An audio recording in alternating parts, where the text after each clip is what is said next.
Awesome. So, So, hi. welcome to Millennial Splaining. Thank you. It's kind of interesting to be here because, I'm not a millennial. So, In that case, we're going to need you to leave. Thanks so much. okay. Bye. It was fun. Cool.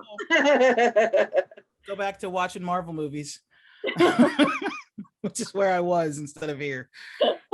I'm a terrible person. We're not at all a terrible person. You are doing your job because you are the co-host of Nerdolotics. And that is an amazing podcast that everyone needs to go watch. And Aww, you guys often talk thanks. about, really interesting, allegories we can draw from the stories that, we love. And, even you guys even go into like the behind the scenes stuff and like who's making what and whatever. And that's awesome for me because I don't know shit about that. So, so you just saw Black Widow. Tell me, good, bad? It was all right. It's one of the movies where Marvel used like the most liberties from the comics. Because like I can see now why, like before I saw it, I kept seeing a bunch of YouTube videos pop up that were like Taskmaster, and I'm like, oh shit, what'd they do with Taskmaster?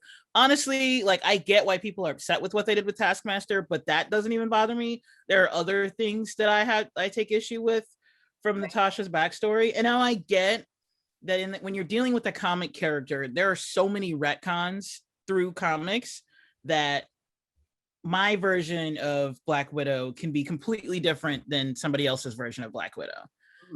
But the version that I know of, this wasn't her. So to me, I was like, this is probably like the farthest that they've strayed from the comics, from my opinion.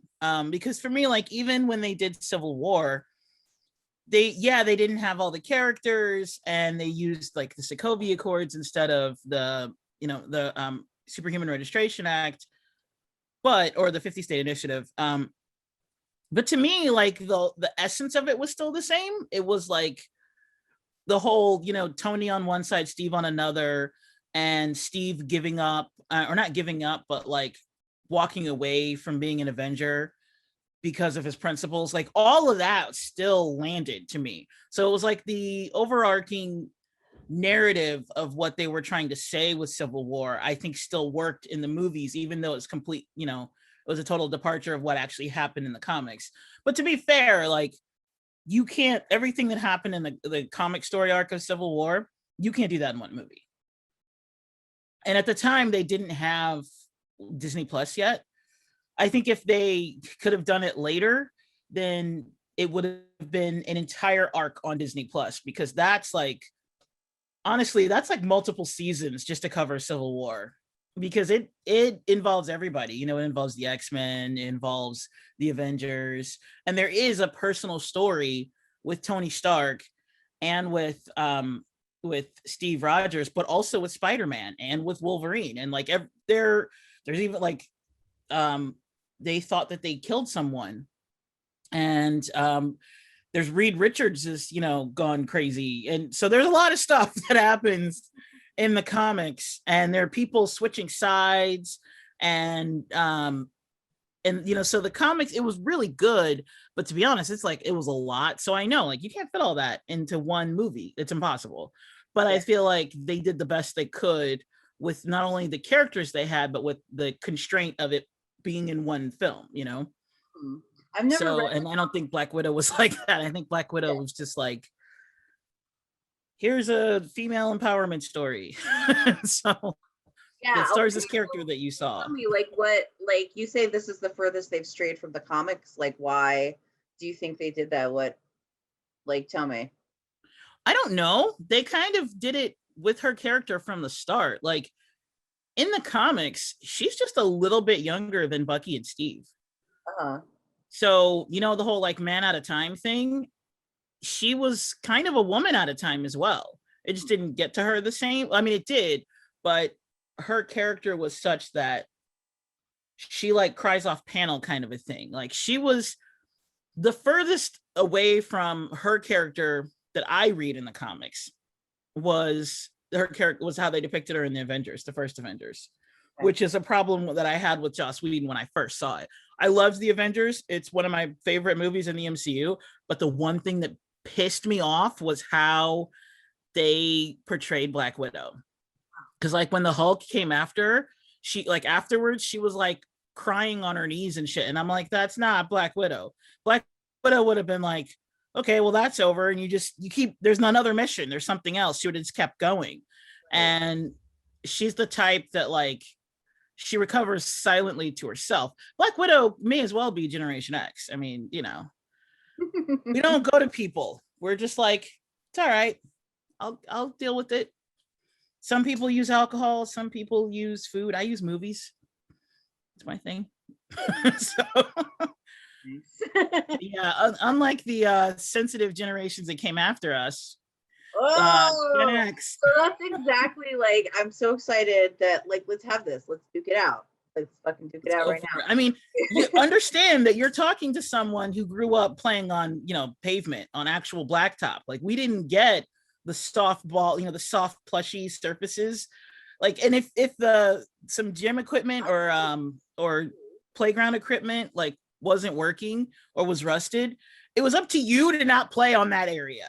They wouldn't like shut down the whole thing. They wouldn't like call their congressman. It was just like, you saw it was rusted, don't touch the rusted part. Like that's how I grew up. So sure, go take on a toughness battle with Gen X. We were born prepared. No, seriously, let's talk about it. Well, because so first of all, like we don't need to get into a toughness pissing contest. Like number one, like you know, I'm not gonna stand here and argue that like my cell phone being a giant block was like as bad as your rusty gym equipment. I don't know, whatever. I mean, we'll see, and that's the thing. That's the beauty about being Gen X. We also had those block cell phones.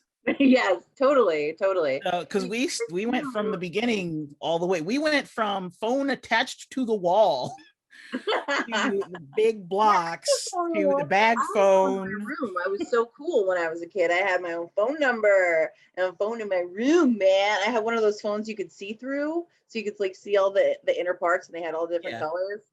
Love that goddamn thing. Yeah.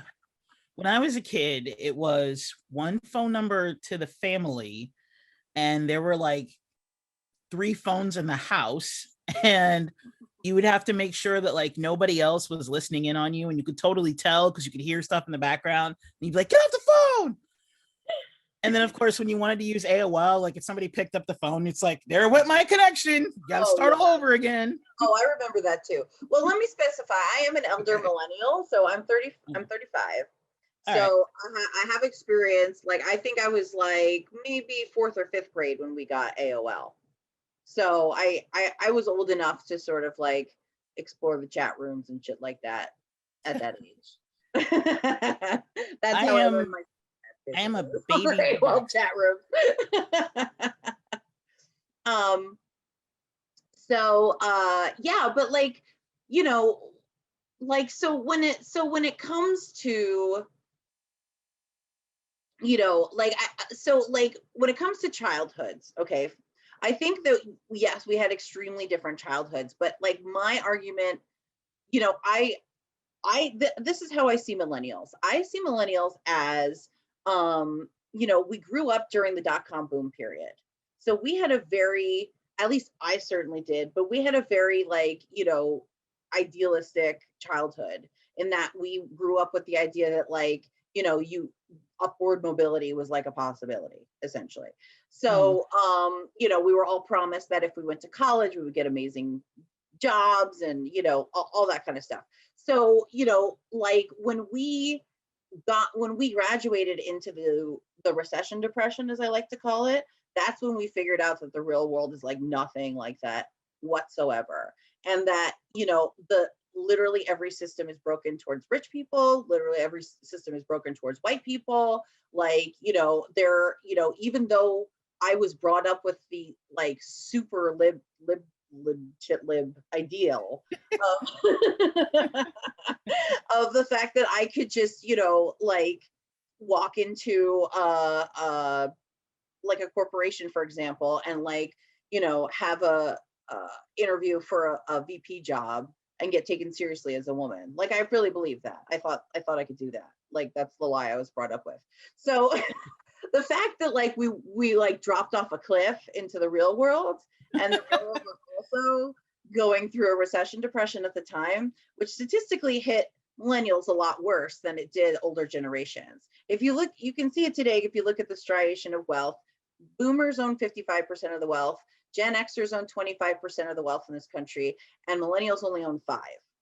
So it did really affect us to the point that we couldn't build any of our own wealth, you know. And it's not just the fact that we came out of college with student loans. Like, a lot of us, you know, some of us didn't go to college. A lot of us went to like really shitty colleges and got, you know, terrible, you know, like predatory loans. And, you know, a lot of us just duck them. I mean, that's what I do. I don't know how much I should admit that, but like, honestly, I'm trying to worry about keeping my lights on. Like, I don't give a fuck about my student loans right now. You know what I'm saying? That's just the reality of my situation, and has been for a long time. And so, you know, like when we had discussed earlier how I felt like millennials were kind of like a silent generation.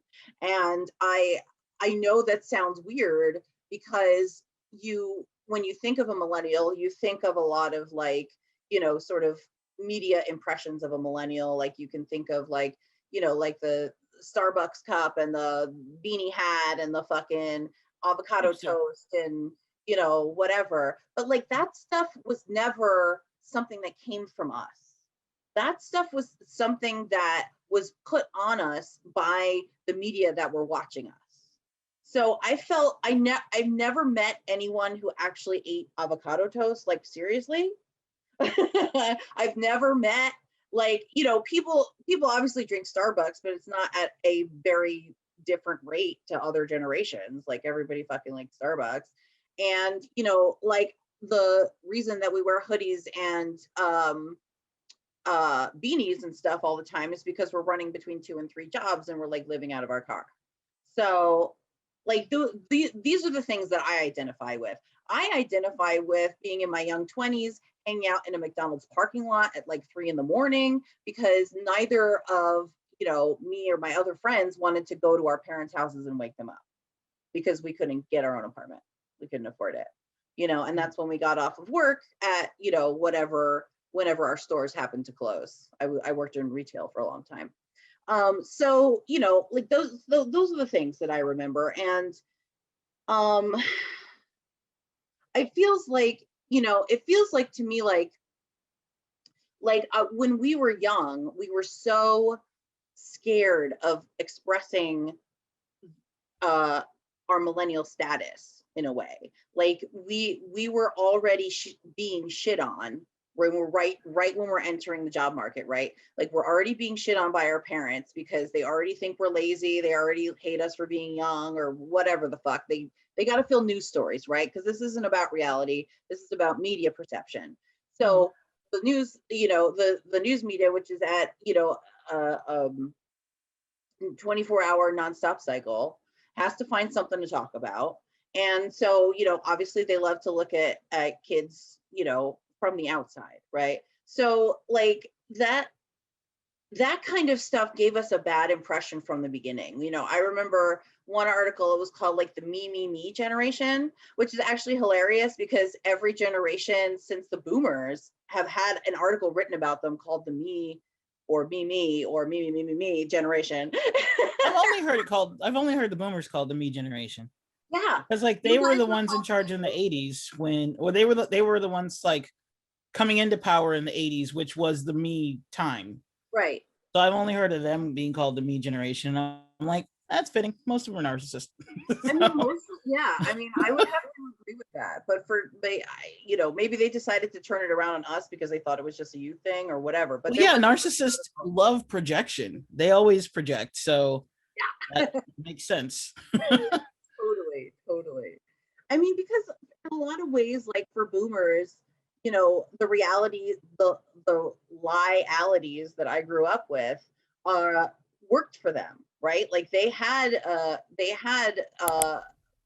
upward mobility. They had, you know, like a sense of hope about their future. They had expectation that they would have a house and, like, you know, be able to live separately from their parents. In a lot of countries, they don't have that. It's not weird. But in this country, you know, really for the first time, like, you know, we couldn't get, I mean, like my parents passed away when I was young, so I had to get an apartment. But if they hadn't, I wouldn't have gotten an apartment because I was just working like 7.25 an hour retail jobs, and I would never be able to afford it. And Right. we were living like 4 or 5 people to an apartment, and that's what you did. And like, okay, well, I got off of the thing there, but what my point was is that, we we I feel like we are the first generation to really not be able to move out of our parents' house and have our parents, like, look at us sideways for that. You know what I'm saying? Mhm. Because they were able to move out, you guys were able to move out, why shouldn't we, right? Like maybe their parents didn't move out of their parents' house until they got married or whatever. You know what I'm saying? But like life standards have changed differently. So, and I mean, like, it's even to the point where the difference is so stark. And I think I told this story to Meg actually. But the difference is so stark that like a difference of 5 years will significantly show that, like, you had opportunities I didn't have. Like I was like, when I was in New York, I had an internship for Scholastic, and the woman that I worked for was like 5 years older than me, and she told me she went to college, and I was in my master's program. She went to college, just had a BA, and that she went to some conference after college. She met her current boss, and now she's working for him for 17 years, and they published Harry Potter in America together. And I mean, like, I almost laughed in her goddamn face when she told me that story. Like that shit doesn't happen, you know what I mean? And like, um, it's just like, yeah, I feel like I started talking about one thing and then flopped on to it. Sorry That about that. happens. There's a lot interesting in what you just said. The first thing that I want to say is like I think you guys do get a bad rap simply because of like what you said, where you said like you guys were sold on the American dream and you were coddled a bit more, right? So you were told like, hey, just do the right thing, everything's going to work out. And then when you went to the real world, you found that that wasn't true. And so it was like a slap in the face, like a harsh reality of like, what? And so I think that like that hit you guys more because we weren't given this like everything's rosy. We were given like life's gonna suck. You better toughen up. Like that's how. And I'm not saying that to be mean, but just like I feel like in that way, that's why we're like Gen X is so resilient because we were raised to think like fairy tales are just stories, but real life isn't. So we didn't think like when you graduate from high school, oh, now your life begins. We're like, finally, we don't have to go to school. Yeah, but we have to go to work. Ah, shit.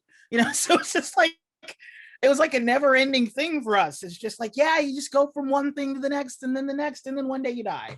And it was like how our picture, or at least, the Gen Xers that I know, like that's how we were raised. Like I said, we weren't like, so it kind of like, I feel like the boomers kind of did you guys a disservice by coddling you guys because we didn't get that slap in the face when we hit the real world. We got like, okay, that didn't work.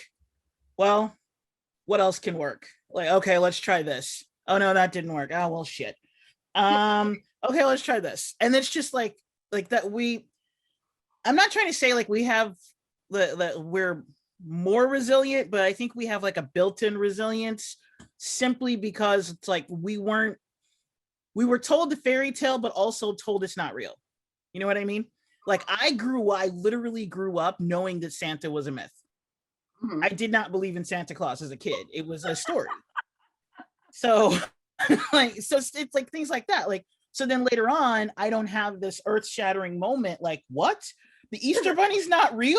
Who's been giving me the money? Like, I would bargain with my mom, like, give me 50 cents instead of a quarter. And she's like, no, the Easter Bunny. Like, it's so funny because she would play the game and be like, the Easter Bunny is gonna leave you whatever. And I'm like, I know it's you. Like, just give me an extra quarter, you know? So but because of that, I never had this like jarring like moment of reality. It was just like, it was always reality. Like, we knew the presents came from our parents, and we knew life sucked. You know, like, we understood why your parents just like looked at you kind of weird sometimes, like, ugh, why did I have 3 of you, you know?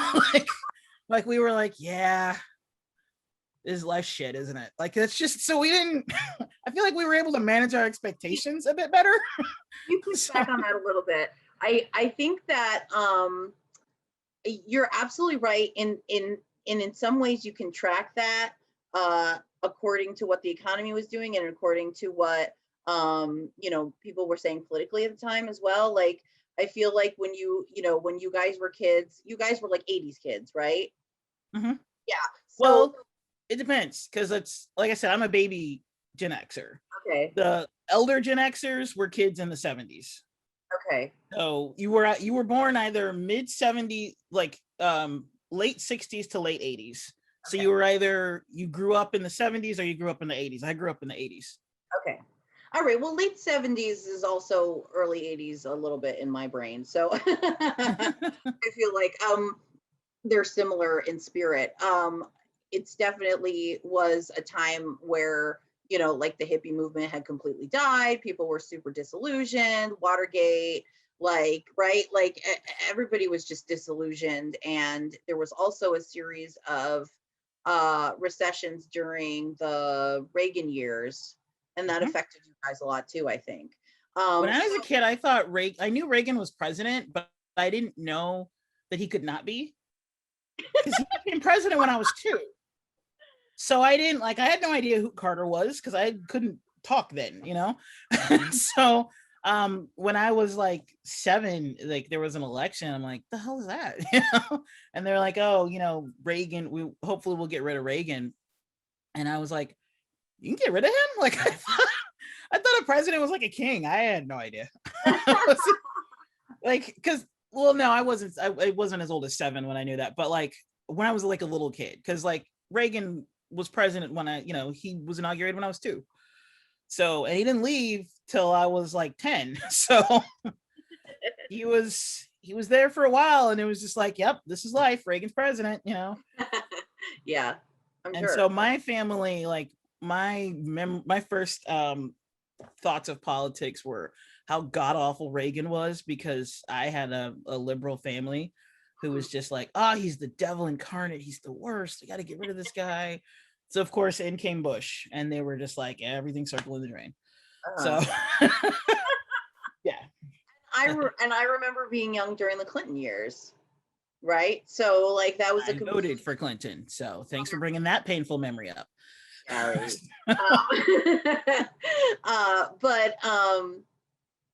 But that was a completely, different mindset.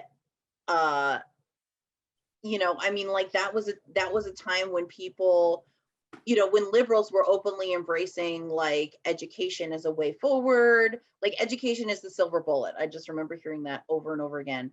Yeah, that's a very Clintonian message.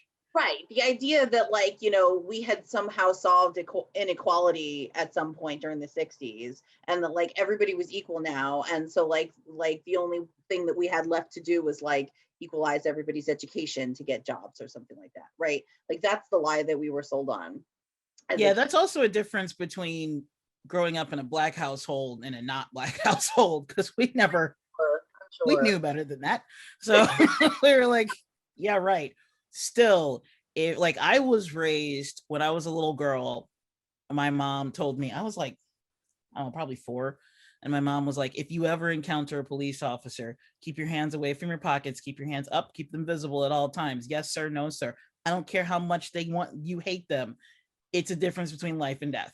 Like that's how I was raised, to stay alive, because this whole like everybody thinks like, oh, Black Lives Matter, the police are just now doing. No, the police have literally always done that. And we were raised in order, if you get pulled over from the police, do these things in order to stay alive, because it might be the difference between life and death. And at best, just avoid the police at all costs.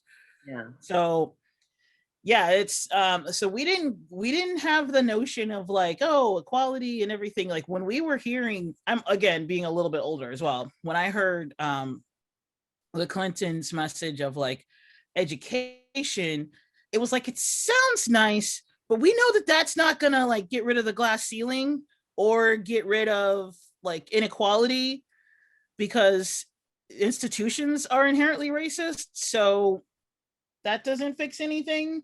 So but the sad thing is, like when I was 14, so I voted for Bill Clinton when I was 18. When I was 14 and I was in high school, I was pushing for him, I was in high school in like a debate. I was the only kid in my class that was a Democrat. Everybody else was a Republican, and I was like staunchly pro Clinton. And like now I'm like, what were you thinking? What? No. Yeah. But don't worry, I figured all that out by the time Hillary came around, and I was like, nope, not making that mistake again. So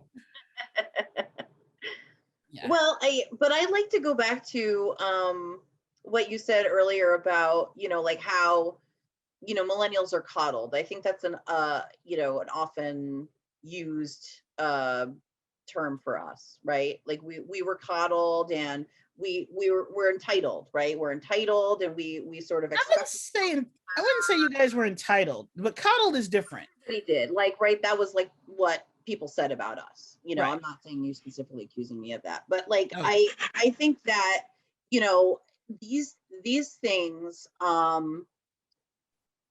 like from my perspective, like I, you know, again, when I, you know, like especially the word entitled, I felt like particularly irked me, because like what I felt entitled to was respect and equality.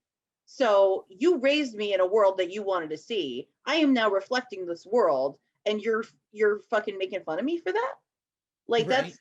That's kind of how I interpreted that. And like I think a lot of people, and my original point, by the way, going back to what I was saying before about the silent generation thing, is that you know, we were so afraid because of these negative stereotypes to identify ourselves as millennials, right?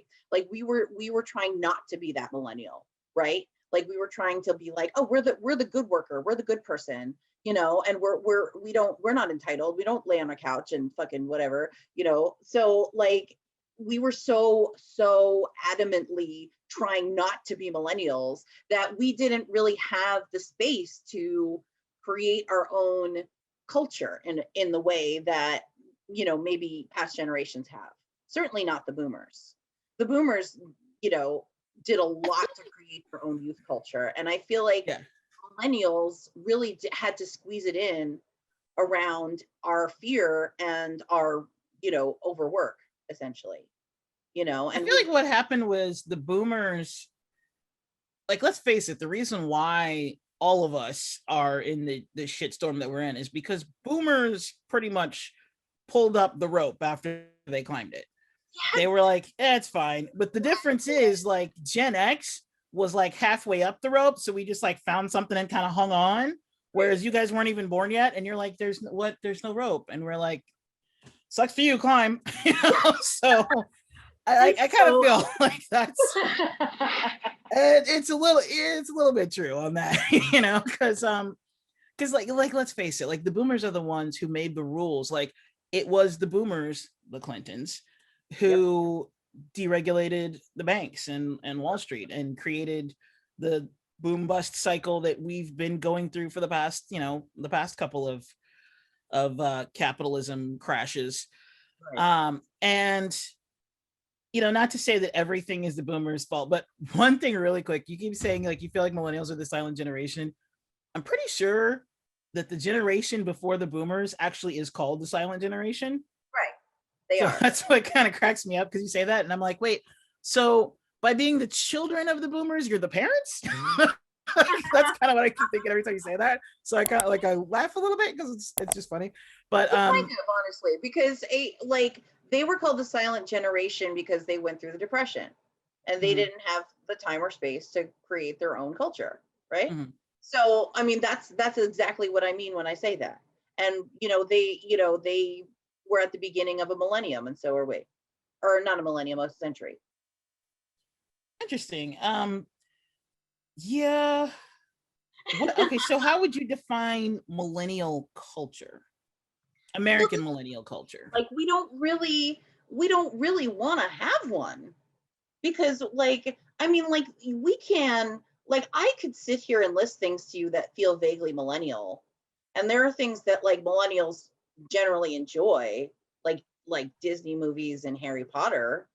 I mean, I would say that if I had to roughly generalize, my generation is very into things that are sort of childish and kawaii, and just things that remind us of our childhood, but have a little bit of an edge to it. I feel like every generation's like that though. Yeah, that's why every 20-30 years old styles come back, because you bring back the styles of your childhood. Right, but the styles of your childhood are not kawaii, right? No, the styles of your childhood are like Chucky. I mean, you had to go there. You couldn't have said G.I. Joe, damn. Really? I'd rather say Chucky, I'll be honest. You could have said Voltron. You could have said Michael Jackson. There's a bevy. You could have picked Madonna, but no, you had to go Chucky. I see how you are. Sorry. But that's I mean, it's also a mark of the amount of content that was produced specifically for children at our age when I was a young person. So there was an explosion of children's media in the 90s, because not just because of the internet, but because of the cable and all the channels that were available, right? So I think that marks us too, is that we have a lot of we like to talk about the Thundercats and fucking different favorite cartoons, and that'll sort of help us break the ice in a conversation or make friends with each other in some way. You guys are the first generation that didn't have to watch that could watch cartoons whenever you wanted. We had to, everybody before you, there was a time when cartoons were on. For us, it was Saturday mornings or after school. Yeah. And that was it. And it was I'm nocturnal. So I don't know what happened on Saturday morning cartoons because I didn't get up early enough. I, at best, would get Tom and Jerry, because those would come on a little bit later. Usually I would get the tail end, and I mean the tail end of G.I. Joe. To this day, I cannot tell you. I know Cobra is the bad dude, but I would always come in just in time for him to be fleeing and the episode to be over, and for somebody to walk through with the after school special part, and for them to go, "Thanks, Joe, I didn't know." And he'd be like, "Knowing is half the battle." And then, G.I. Joe, that's what I know of G.I. Joe, because I didn't wake up early enough to watch the whole damn episode. And that was the most I would catch. And other than that, we would watch cartoons after school. So it was that's how I got to see Voltron and Rainbow Bright and shit like that. Mm-hmm. But by the time you guys came along, you could just put it on a channel that was cartoons 24 hours. And it was you cheaters. Oh, yeah. I grew up with Nickelodeon, Nick at Night.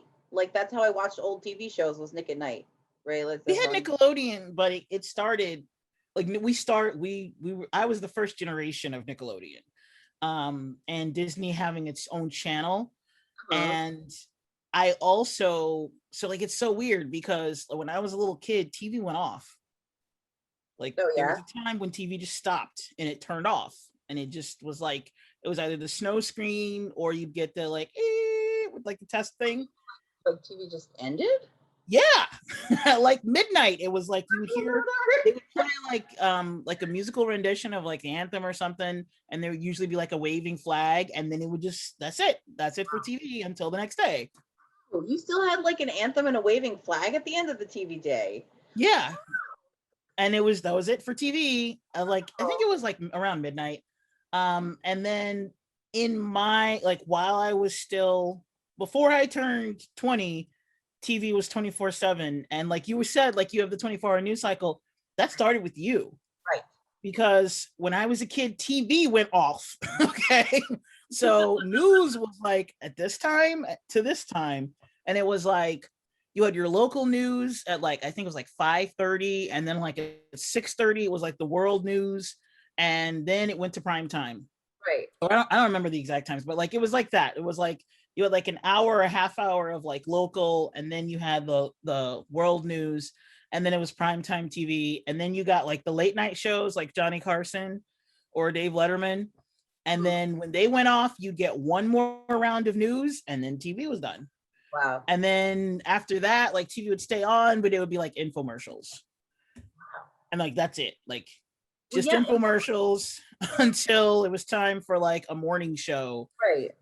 Because I would watch like I'm nocturnal, so I would just actually like watch that stupid shit and be like, for sure. Literally nothing else on.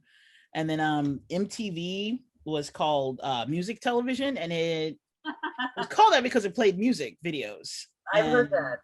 Yeah. And then one day they were like, what are we doing? Like music videos. We should just do reality TV. I remember like watching reality TV first happen, and I was like, this is stupid. This will never catch on. I've always felt that way. I hate reality TV. I never liked it. You know what? I hated the first episode. That I have a generation of reality TV, but I just cannot get behind it. It's so stupid. It's so stupid. I hated the first episode of Survivor because nobody died. I was like, it shouldn't be called Survivor if everybody's gonna live. Everybody is a survivor on this show. That is not a game show. Well, how is this called Survivor? Like nobody's life is even in peril. It's just like drama, and I don't give a shit about drama. I want to see somebody like fall off a cliff or some shit. I sound psychotic, but I'm not. I just don't use the word. It's like when you have an open sign, turn it off when you're closed. Because if I come around and I see the open sign, that's a signal to me that you're doing business. Yes. Excellent point. Sorry, I get irritated when I see that, because like I'll be driving around 2:00 in the morning and I'll be like, you're not open, turn that shit off. And I've always like, part of me has always wanted to like break in and like buy, because it's usually like donut shops and stuff like that, like buy a donut or something and like leave money on the counter and a note that's like, since the sign said open. Like, just like break it, not break any windows or anything, just like find a way to like just like pick the lock, break in, and like actually pay for it, so I didn't actually steal anything, but it's like a reminder, turn off your fucking sign. That's next level passive aggressive. Well done. That's Gen X. Love it. Love it. You know, like, you know, I feel like on some levels too, because we were trying so hard to be the good kids. Like I feel like on some level I didn't learn some of the techniques that people use to survive, like passive aggression, like lying for survival, like and maybe that's because, you know, of my particular upbringing as well, because, you know, my parents loved the fuck out of me, and like, you know, we were comfortable enough, and you know, I went to private schools because my mom was a teacher there, so, you know, like that's probably a large part of it. But you know, I also felt like, you know, we were generally encouraged just to play ball, you know, like there was no, like I just felt like my parents were so ready to call me a rebellious teenager, like from when I was 11. You know what I'm saying? That like I never wanted for a second. I heard you say play ball and then teenager. Hello, am I back? Yeah, you're back now. But I was like, I have no idea what you just said. So that's cool. Sorry. Oh, I feel like when like my parents were so ready to call me like a rebellious teenager, that like they started calling me that too early, and I never wanted to be a rebellious teenager. Like I'm, you know, I mean, like there are plenty of kids that were. I mean, I'm not saying that like, you know, millennials don't want to be rebellious or whatever, but in general, honestly, I don't think that was our MO. We were so interested in, you know, like going to school, and we all had like a shit ton of after school programs, and then when we come home we have a fuck ton of homework, and then we have to watch all the shows to be cool the next day, and then we watch all of our shows, right? We go to school, we do it all the fuck over again, and we're just too interested in being like, you know, like the best person on the chess team or the best person on, you know, whatever our passion is. I was a theater kid, you know, so like I just didn't really feel, you know, the need to be rebellious. I felt like I was too busy, you know. Interesting. Yeah. My generation is known as the latchkey generation. Yeah. So our parents were at work. So they didn't not mine personally, because my mom like never ever left the house. Well, she did, but she would make sure she was back before I got home. So yeah, when everybody else was like a latchkey kid, like here I am, like, nope, she's right there. She's just sitting at the table every day.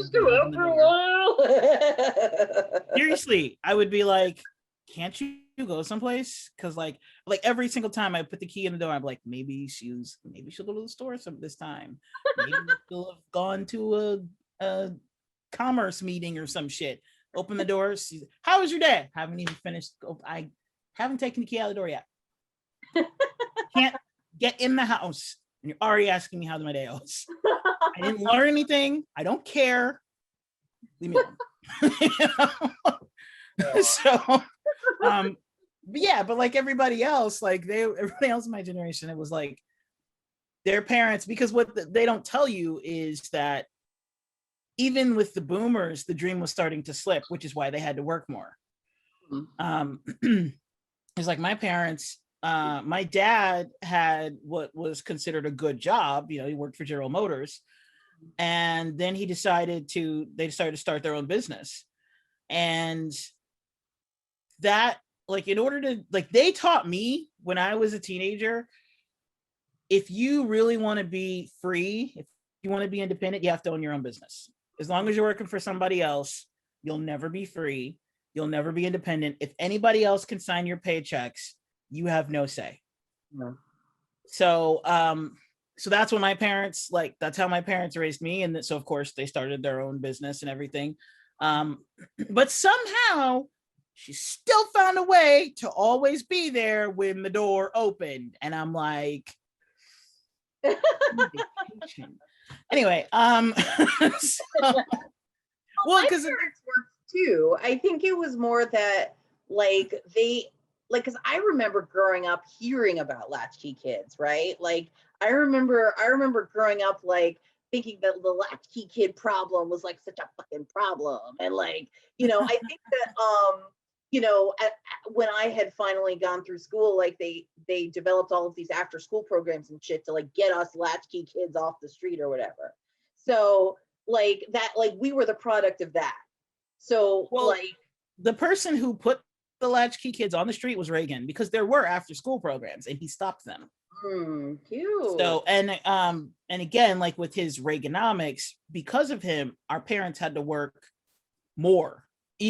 Even my parents, like we were the end of Gen X and the beginning of millennials are the ones whose parents, in order to hold on to their part of the American dream, they found themselves, they realized 40 hours is no longer enough. They had to sometimes take on two jobs, or both parents had to work, because I'm still of the generation of just one parent, you know, just your dad working. Because when I grew up, only my dad worked. Until my mom, you know, until they opened a business and they ran that together. But like when I was a little kid, my mom, from the time I was born, my mom didn't work. She tried to work one time, and she didn't like the way that daycare, like she didn't like the fact that I went to daycare. And when she picked me up, she asked them, like, I think she asked like what happened, and they were like, oh no, she said that when she picked me up, I said something to her. And the teachers looked at her and went, she can talk? And she was like, oh, you'll never go back there. Because like, fun fact, the first money I ever made in my life was to shut up, because I would talk constantly. And they would be like, oh my God, just shut the F up. And so they were like, we will literally pay you. We will give you money. You have to stop talking for 10 minutes and I'll give you a dime. And I'd be like, make it, 20. And make it a full quarter. And they'd be like, no. I'd be like, okay. So then I'm like, all right, we'll give you $1. Just shut up. So like that was my introduction to capitalism. It's just like, I'm gonna talk until you pay me to stop. So Yeah, so I went in and they because they weren't like, apparently I hadn't said anything the entire time, so my mom was like, something's definitely wrong. So then she quit working. Yeah. So yeah, but so yeah, but that's why so many kids, like, I understand that your generation was like the continuation of that, because by then situations were starting to get worse. But that actually started like with us. That's why we were latchkey, was because 40 hours is no longer enough. You know, they had to work more jobs, or both parents had to work. Like, they could still work 40 hours, but instead of it just being the dad, in order to keep up with the Jones or be able to keep everything going, mom had to start working. So Gen X was the beginning of that, which is why we were called the latchkey kids. But then by the time the millennials came, it was like, by now, like, that's just, it's the turn had completely happened. So there's no more, I feel like by the time you guys came along, there was no more of that, like, dad is the only, you know, it's like dad's the breadwinner and mom stays home, like stay at home mom. And I feel like that that also changed the discourse, because when I was a kid, it was like, for girls especially, it was, do you want to, what do you want to be when you grow up? Do you want to have a career, or do you want to be a mom? Like, you had the choice, because we grew up in the 2-parent household, but one salary could pay for everything. Mm-hmm. So you could have you could be a stay-at-home mom and just raise kids, or you could go out into the workforce and be an independent woman. And there was this whole like morality thing over like, well, the women who choose to not be moms, they're selfish. And then by the time you came along, that conversation was pretty much over, because now even the moms had to go to work. Right. Because women could have it all, right?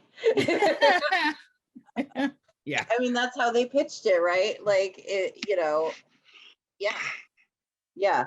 And I mean, yeah. And Yeah, basically it's just continued to get worse. I feel like it's getting darker here, because fun fact, the sun is still up here, but it's starting to go down. So I'm gonna turn the light on real quick. Okay, go for it. It's a little better. Just There we go.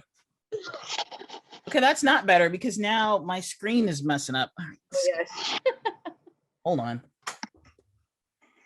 That's better. I just turned the light on. Okay. Okay, cool. Well, I feel like maybe we should transition into feminism a little bit then, if that's cool with you. Sure. Your show. Okay. It's your show. My show. Oh yeah. I'm in charge. Oh. Yeah. So different from my daily experience. So hi babe. So yeah, so like let's talk a little bit about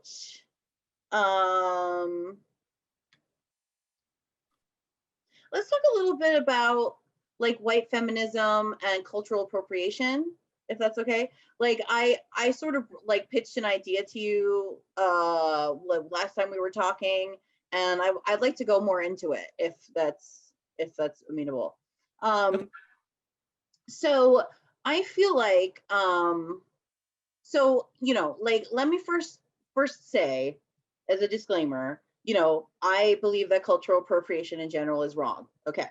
So, however, I think that there are some things that white women do because they don't have a way to express it in white women language. So, white woman language. So I'm like, intrigued now.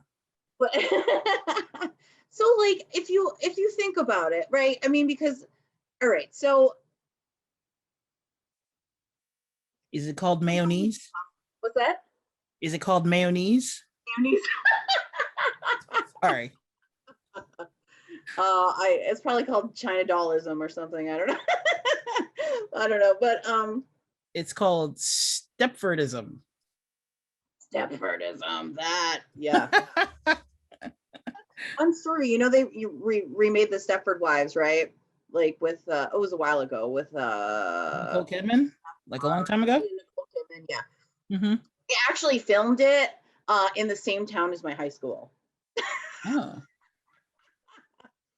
So that's interesting. where I come from. So yeah, so let's talk a little bit about it. So okay, where was I going with that? White women language. So I grew up Jewish. My mother is Jewish. My dad is Catholic. A good way to grow up Jewish. I mean, being Jewish and having a Jewish mother, that's a good way to end up, growing up Jewish. That's all I'm saying. That's true. I grew up black. I don't know if you knew that. I did hear about that somewhere. I'm not sure. Story goes. But anyway, so like in some ways, I was a little bit of an outsider to white women language because my mother, had a very like sort of Jewish way of speaking, and Jewish culture is very much like the women is in charge, except that they have to make the man do everything. So like the women the women know that they run the family, but they have to make their man be their spokesperson essentially to the outside world. So it was never weird for me growing up to speak my mind, to be sarcastic, to like these kind of things that like waspy white women would literally never do or not encouraged to do. Okay, so there are certain things I think just from wanting to express myself differently and not being able to do it in Yiddish, like I feel like certain things like, and as lame as this sounds nowadays, like the Z snap, right? Like there's no real like white,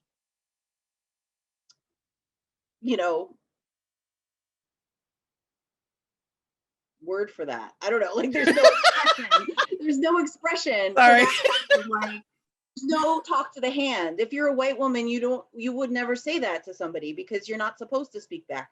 You're always supposed to say, yes, of course, sir. Of course, I agree with you. Well, I might disagree with you a tiny little bit. So let me just say this, but I'm sorry, and I'm sorry, and I'm sorry. You know what I'm saying? Like, that's the kind of attitude that white women were always encouraged to have. And it's not news, and I totally get that. And the larger conversation, I will just say this as a disclaimer too, for the audience, the larger conversation of white feminism has nothing to do with this conversation I'm having right now, because the larger conversation of white feminism is that white women essentially defined their feminist journey as the feminist journey of all women, which is very not correct, because women from every culture have a different experience with the patriarchy, extremely different experience.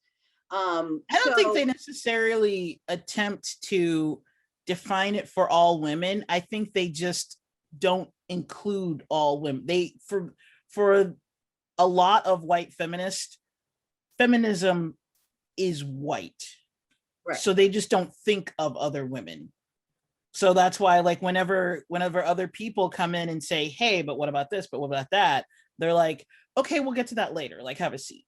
We're talking about us right now. Right. Yeah. Well, it's also too like how, like the white experience is supposedly the assumed experience within, like the mainstream media lens, right?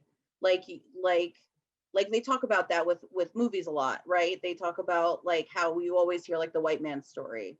You never hear, like somebody else being the protagonist or telling their story, whatever. And I think that, the presumed experience for white women is that you white.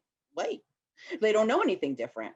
Yeah, really don't. It's in books and everything. It's like there was somebody on YouTube who brought that up. A lot of people were really pissed off when the Hunger Games came out because the character Rue was black, and they were like, how dare they cast, like they called it like woke casting, and there were people like really upset. And it's like, did you read the books? Because she's black in the books too. Yeah. And she's actually in the book, she's dark skinned. In the movie, she's light skinned. And they acted like, how dare they cast a black woman? I'm like, or a black girl. And I'm like, because the character is black. And they did the same thing with the Cassandra books. What is it? It's the one about the like with the Steelies and about magic.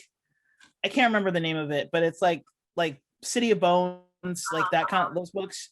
Yes. There's a character that in the books is Asian, and Magnus, he's a warlock, and in the books he's Asian, and in the movies and the TV shows they cast Asian males to play him because he's Asian, and everybody's like a lot of white people were like, how dare they? This is woke. It's like, did you just don't, you skip over all of the description because in the books he was Asian, and it's like. And that happens, like, it's in Western culture, the default is white, just all the time. Absolutely. And if you are white, like the world is white. Like you don't get it. Like I don't get it. I still don't get it. Well, I mean, look at the TV show Friends. It took place in New York and had maybe a handful of people that weren't white in the entire show. But in the entire show, like a majority of the cast was white the entire time, and it takes place in New York City. That is nearly impossible to have all white, just like trying to do that in Los Angeles. Like, sure, there are pockets, I'm sure, where you can do that, but it didn't take place in like certain pockets. It took place like out in the open. Like you can't do that in Los Angeles. That's another difference for me. I came from Los Angeles, so I know that the world is diverse because it's like, oh, I don't know your culture. Who are you? What is it? And it's like that's just what you're used to. You just see different cultures and you're like, okay, this family is Japanese, this family is Indian, this family is, Mexican, this family is Native American. And you become exposed to all those cultures. And then like when I was a kid, we moved to the Midwest, and I didn't understand, like that was when I realized that like people in the Midwest watched TV and legit thought that like LA was just movie stars. And I'm like, no, LA is a bunch of different people from a bunch of different cultures just living their life, doing their thing. And then your life gets interrupted because they're shooting a movie with like nothing but white people. And it's like, but to me, it was like, duh, like obviously that's not real life. But they just saw, like they legit thought that that like LA was nothing but Brad Pitt's. And I'm like, what? Well, I think what it is too is that like white people don't like, it's not necessarily that they because okay, so I live in New Jersey. We have a very diverse, in Central Jersey, we have a very diverse population, but we don't interact with each other. Like we live in pockets and we're very close together. New Jersey is very condensed in this area. And, but we live in pockets. Like I could tell you the Jews live in Edison, the Indians live in Edison. I can tell you the, blacks live in North Plainfield. I can tell you the super rich waspy people live in Morristown. You know what I'm saying? And like those people don't really intermix to the point where white people would have any idea what it's like to live somebody else's life, another race's life, like it's, but we still go, we're still on the bus with several different people. Like we're still going to school with all of these people, but we're not friends. I don't know your life is different from mine in that capacity. You know what I'm saying? So I think it's that too. It's not just the fact that, right, like identity politics, like you see that somebody else exists, but it's actually knowing them and knowing their struggles, right? Right. Yeah. So, but anyway, but going back to what my original weird titchy point was, and yeah, so white women culture is a very it's an interesting thing. It's something that's definitely evolved through Hillary Clinton. It's definitely evolved, but it's definitely come from the kind of like the wife, like you're a wife or you're a daughter or you're nothing, right? Like your monetary position is connected to the males in your life, right? So that's the primary concern of white women, is to make sure that they're not pissing off the men that they're surrounded by. Like that is the biggest hurdle that white women, I think, jump every day, is making sure they're not pissing off other people. And like and because of that, it's shaped the way that they speak to each other and they speak to us. Because and again, this is something probably that different races see completely differently, because I just saw like 3 different Karen videos today. Like fucking, I get that they're, that white women to other races are fucking different. I get that. But amongst each other, amongst themselves, amongst friends, you don't really know how to be sarcastic. You don't really know how to say things like "you go girl." I mean, like that's almost like why we've adopted some of those things, because we can't, like, there's no word for that. We wouldn't support other women because other women are our competition for the men in our lives. So we don't even have words of support for each other, So that was really my point, and I was curious to know what you thought about that. Interesting. Thanks for the look behind the curtain for white women. So I'm happy to, because I'll be honest with you, I I had some pretty negative experiences with white chicks going back, so I don't really have too much loyalty on that front. I'm not a poster child for anything, because like I said, I started out in Los Angeles and then I moved to the Midwest. And so we, like, when we were in the Midwest, we were separated from everybody because it was us and then white people. Mm-hmm. And so I lost that connection to like everybody else, because like in the Midwest, especially, like I absolutely hate the state that we were in. But out there, it was so like 1950s, because it was like, yeah, because everybody lived, I mean, it may as well have, grown up in Leave It to Beaver. Like all the houses looked the same. Every mom was like she was part of the PTA and did all the shit and everything. And every dad had a good job, was either worked for the government or he worked for some big corporation doing something that nobody knows what the hell it is, just like Leave It to Beaver. Like, what the hell did Ward do? Nobody knows. And everybody had like literally like the houses looked the same, the cul-de-sacs looked the same. Everybody had a luxury car and either a station wagon in the 80s or a minivan in the 90s and then an SUV in the 2000s. It was like very homogenous. But I noticed, like you said, women competed with each other. But when it came to like with Black people, anytime there were other Black people around, they would compete. It was like, no, I'm the Black guy. Like there's a Key and Peele sketch about it. Like, I'm the token Black guy, And so it's like, it was kind of dumb. So I thought the whole experience was stupid and I hated it. So, but as far as like within my family, when it comes to, women to women, Black culture is matriarchal in its nature. So women are the ones who, women raise the family, women take care of things, women make sure everything, goes the way it's supposed to. Your dad is there to be the strong one, like to make sure everything. So basically your mom does all the work, and then your dad comes in to make sure that you do what your mom told you to do, basically. So like, if you didn't do it, then like just wait till your dad comes home, like that kind of thing. So they were like the protector and the person who played with us, and like the disciplinarian if you didn't listen to your mom. And if you had to go through your dad, like you were in some deep shit.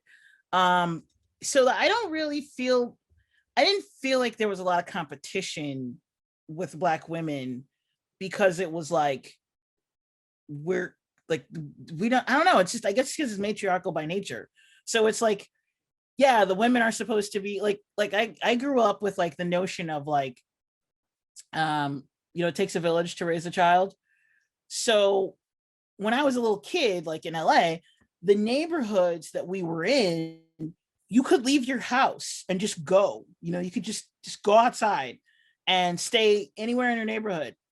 And if you act up, any woman on that street could beat your ass because you were the neighbor's kid. You were the neighborhood kid, And so it was like the parents didn't care. It was just like, be back by the time the street light came in, because everybody in that neighborhood, you didn't need like I'm single, I'm in my 40s and I'm single, but when I'm around my relatives, it's like, I have to watch the kids because that's the role. It doesn't matter that I don't have children. I'm an adult woman. It's my job to make sure these kids are safe, even though they're not my kids, because that's the role, Yeah. So even if you don't have kids, you look after everybody. You look after everybody's kids. So, you didn't really have to. We never really did like babysitters. It was just like, go to that person's house, or go to, they're all going to stay with you now, or now you're going to stay with them, or, whatever. Or like with me, I'm the youngest by a great deal. So most of the time it was just my older siblings, until they were old enough to move out. But yeah, like we just had I think we have a different structure, which is why that's different. So like, I don't remember women really competing against each other for anything. It was more like you helped each other because, or like with my parents, like in the neighborhood, they would have like neighborhood parties, right? And so everybody would come to one person's house, and you would, the people whose house it was, they would like clean their house to perfection and, like, as they call it, put on the dog. And then the other people would bring stuff for the party, and everybody would just like, I don't remember anybody, like the only competition was just like, oh, her potato salad was better than mine, so now I have to like find out what she did. But that wasn't really, it wasn't like a malicious thing. It was just like, how dare she cook fried chicken better than me? You know what I mean? like I have the best, like my kids are supposed to like my shit, and they're wanting to go to your house, like you better teach me how to do it, like that kind of thing. Like it's not like malicious in nature, at least from my personal experience. I'm not, I can't speak for everybody, but yeah, so it's kind of weird how like by nature with white women, it's competitive, because with us, it was like, because if we, in that scenario, right? Like if like we are like always worried that our man is going to do something else, right? So we're always worried about keeping him interested in us. So if we don't have the best potato salad, he could go marry the person with the best potato salad.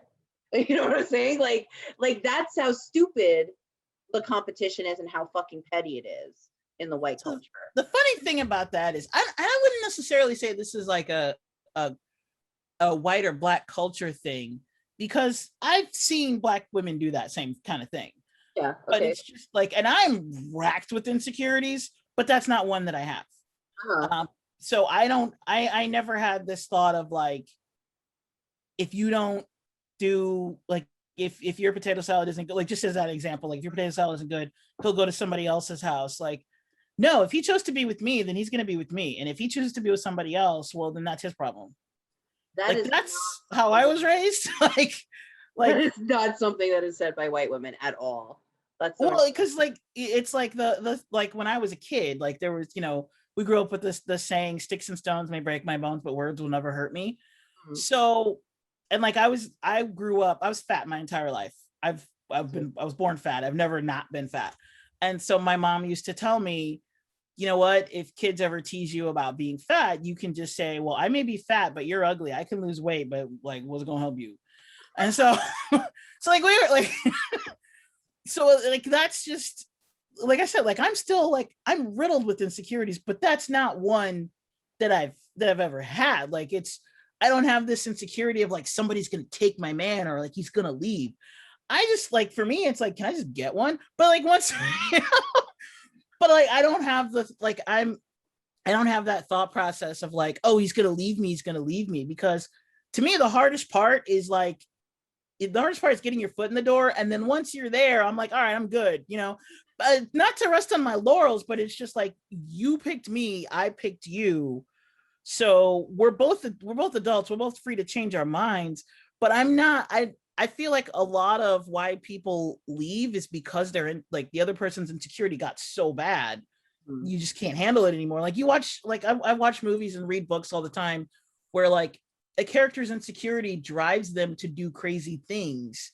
Like, there's this total aside for a second, because I'm pop culture, I'm the nerd. There's this TV show on Netflix called One. I think it's either One or The One. Anyway, there's this side plot where the premise of the show is the scientist figured out a test to find your soulmate. Everybody's got a soulmate, and she figured out how to, like, I think she used like pheromones or something in your DNA. Like, she figures out like how to match people with their soulmate. But within this movie or in this show, when you meet your soulmate, it's like an instant like magnetism. Like, it's an attraction that, like, it's almost like chemical, like you can't like fight it. And there's this one woman who was married to a man, and she's so crazy, she's so insecure that she took his hair from his brush and did the test to see if he had a mate out there, because she was terrified that it wasn't her. And it turns out he did, and it wasn't her. And so then she became obsessed with, well, he's going to leave me. And she was so crazy in her actions because of her insecurity that they ended up breaking up for a little bit. And I'm like, see, if you had just left it the hell alone, no, you wouldn't have had a problem. He never would have met her, you know, because she ended up, what she did was, like, she found the woman and befriended her because she was like, what's so great about her that she's his mate and not me? But here's the thing. It's like, it's not about being great. It was just like it's like a natural thing, right? Yeah. And so because of her fucking up, because of her doing that, he ended up, for her birthday, he wanted to surprise her. So he went through her phone and invited all of her friends, including the woman that is his. She had just left it alone. He never would have met her. But now he met her, and now once they met, they were like, some things I can't put my finger on it, but I really want to hang out with you, you know? And so, but he ended up, you know, and so they did separate for a little bit. They ended up coming back, but then to get revenge, because the friend thought she was being friends with the woman. And then when she met the dude, and then she finds out later, like, what was going on, like, oh, so he's actually my match. And this woman, you know, the woman that I thought I was friends with is his wife, and she's like messing with us. And for a while, he was going to leave his wife, not because of the other woman, but because, like, okay, that was some fucked up shit. Like, you're acting kind of crazy. And so, like, and anybody would have, you know, understood him leaving in that situation. But then ultimately, and then for a while, he was kind of enticed of like going with the soulmate, but then he was like, no, I married her, I love her, I'm going to stay with her. But then because the woman was, for a minute, she thought that she could be with the guy who was her soulmate. Once he broke it off permanently and decided to stay with his wife, she then did the same thing to the woman that the woman did to her husband. She got some of her hair and she did the test to find her soulmate. So, like, things like that, I see stuff like that in pop culture all the time. And I'm like, if you just left it the fuck alone, like, your insecurities are ruining your life. Just go to a therapist or some shit. Like, I don't know. Like, so yeah, like that's something that, like, I'm not insecure. But like, another thing, like, I read it in books all the time, or I see it in movies where women, like overweight women, are so insecure about being overweight that when they're with, you know, when they go to have sex with the man, they're like, no, we have to, like, you know, you can't have the lights on, or like they have to, like, you can't get completely naked. I'm like, look, by the time we're in that situation, like, you already know what you're getting. Like, why am I putting clothes on? Like, what? No. You know? So it's like, my insecurities go to a certain point, and then it's like, okay, now I'm good. And it's like I have a fail safe for insecurities. And it's like, at a certain point, knock that shit off, and then, you know, just live your life. That's great. That means you love yourself, and that's fucking awesome. I also like love I said, myself, like I'm still wrecked with insecurities. I can't let them. I can't like. There's a certain point where I just hit fuck it, and I'm like, you just got to do yourself. You got to do you. Right. Well, the thing is, like, so going back to like, the white woman conundrum, like, I think that just like white women are so programmed, and it's not incorrect that they need to depend on the men in their lives for financial stability, financial income. You keep breaking up. There you go. You're back. Okay. So they need to depend on the men in their lives for financial stability, and that's such an ingrained thing that really, I mean, to like the point where like, because I'm pansexual, so right now I'm dating a Black woman. I think we're gonna get married. Like, she's my fiance essentially at this point. But I have dated white men in the past. I've dated Christian white men, and I've dated Jewish white men. And I've dated other men too, but primarily my biggest relationships were white men. And they are very used to talking to women in a terribly derogatory way. And not like, I mean, to the point where like it's kind of like that dynamic where like the older brother picks on the little sister kind of thing, but it's non-fucking stop, and there's never a word of comfort or encouragement or barely the L word is ever said, right? You know what I'm saying? So like I think like because white men have been in charge of everything, right? Like they have a level of entitlement and authority that white women are so afraid of. You know what I'm saying? Like they have this like this just king-like entitlement to just being disrespectful to literally everyone except each other. And that's I mean, you can possibly sense some bitterness in my past about this, but I think that women are so used to just having to suck it up. Like white women are so used to having to suck it up at home, in bed. You know what I'm saying? Like I've been in a situation where I was with one of my exes, and I felt like it was a very verbally abusive situation, but I didn't have enough money to leave his parents' house. We were living together in his parents' house, and I couldn't move out for another 6 months. It took me 6 months to get up the money to move out. And I was ready to break up with him, like the 6 months before. I wanted to fucking leave, but I couldn't. And I had to sleep in the same fucking bed with him. So like that's a whole other level of, fear, because I feel like, on some level, and on some level, like even if like modern day like you're a Black person and you're working for a white man, at some point you get to go home and not be with that white man anymore. You know what I'm saying? So like I'm not saying that cut out after your okay, so I'm saying that at some point like black people get to go home and not live with that white man at the end of the day. Right? So like I'm not saying that your situation is better by any fucking means. Like let me just number one that. But I am saying that because white women have no escape from white men, we don't have the room to grow things like female support, to grow things like a snapbacky attitude, like a fucking stand up for yourself kind of do it attitude, because we are so surrounded by white men, and we don't have the mental space to fucking develop our own sort of subculture in that way. So why do you guys raise white men to be that way? I personally have never raised a white man, so no, not you. I'm just saying, like, you, because you're talking about like white culture, like how white women don't have that, but you also said like white women are dependent on men, and so that the model of like stay-at-home mom, well then they're the ones who raised the boys, right so to a certain point, yeah, they raise the boys to be the men that end up doing that.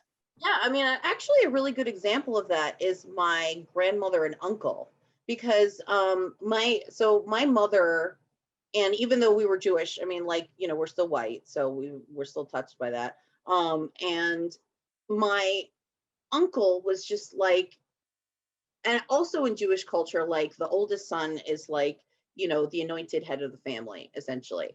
So, so my grandmother was so in love with her eldest son that she thought he was like the prophet of the family or whatever the shit. And everything he said was right. And like, he grew up to be like this entitled, abusive, drug abusing asshole. And he's like pretty much exactly, I mean, he's essentially like a Jewish Trump. I mean, essentially, like he was a fucking Trump.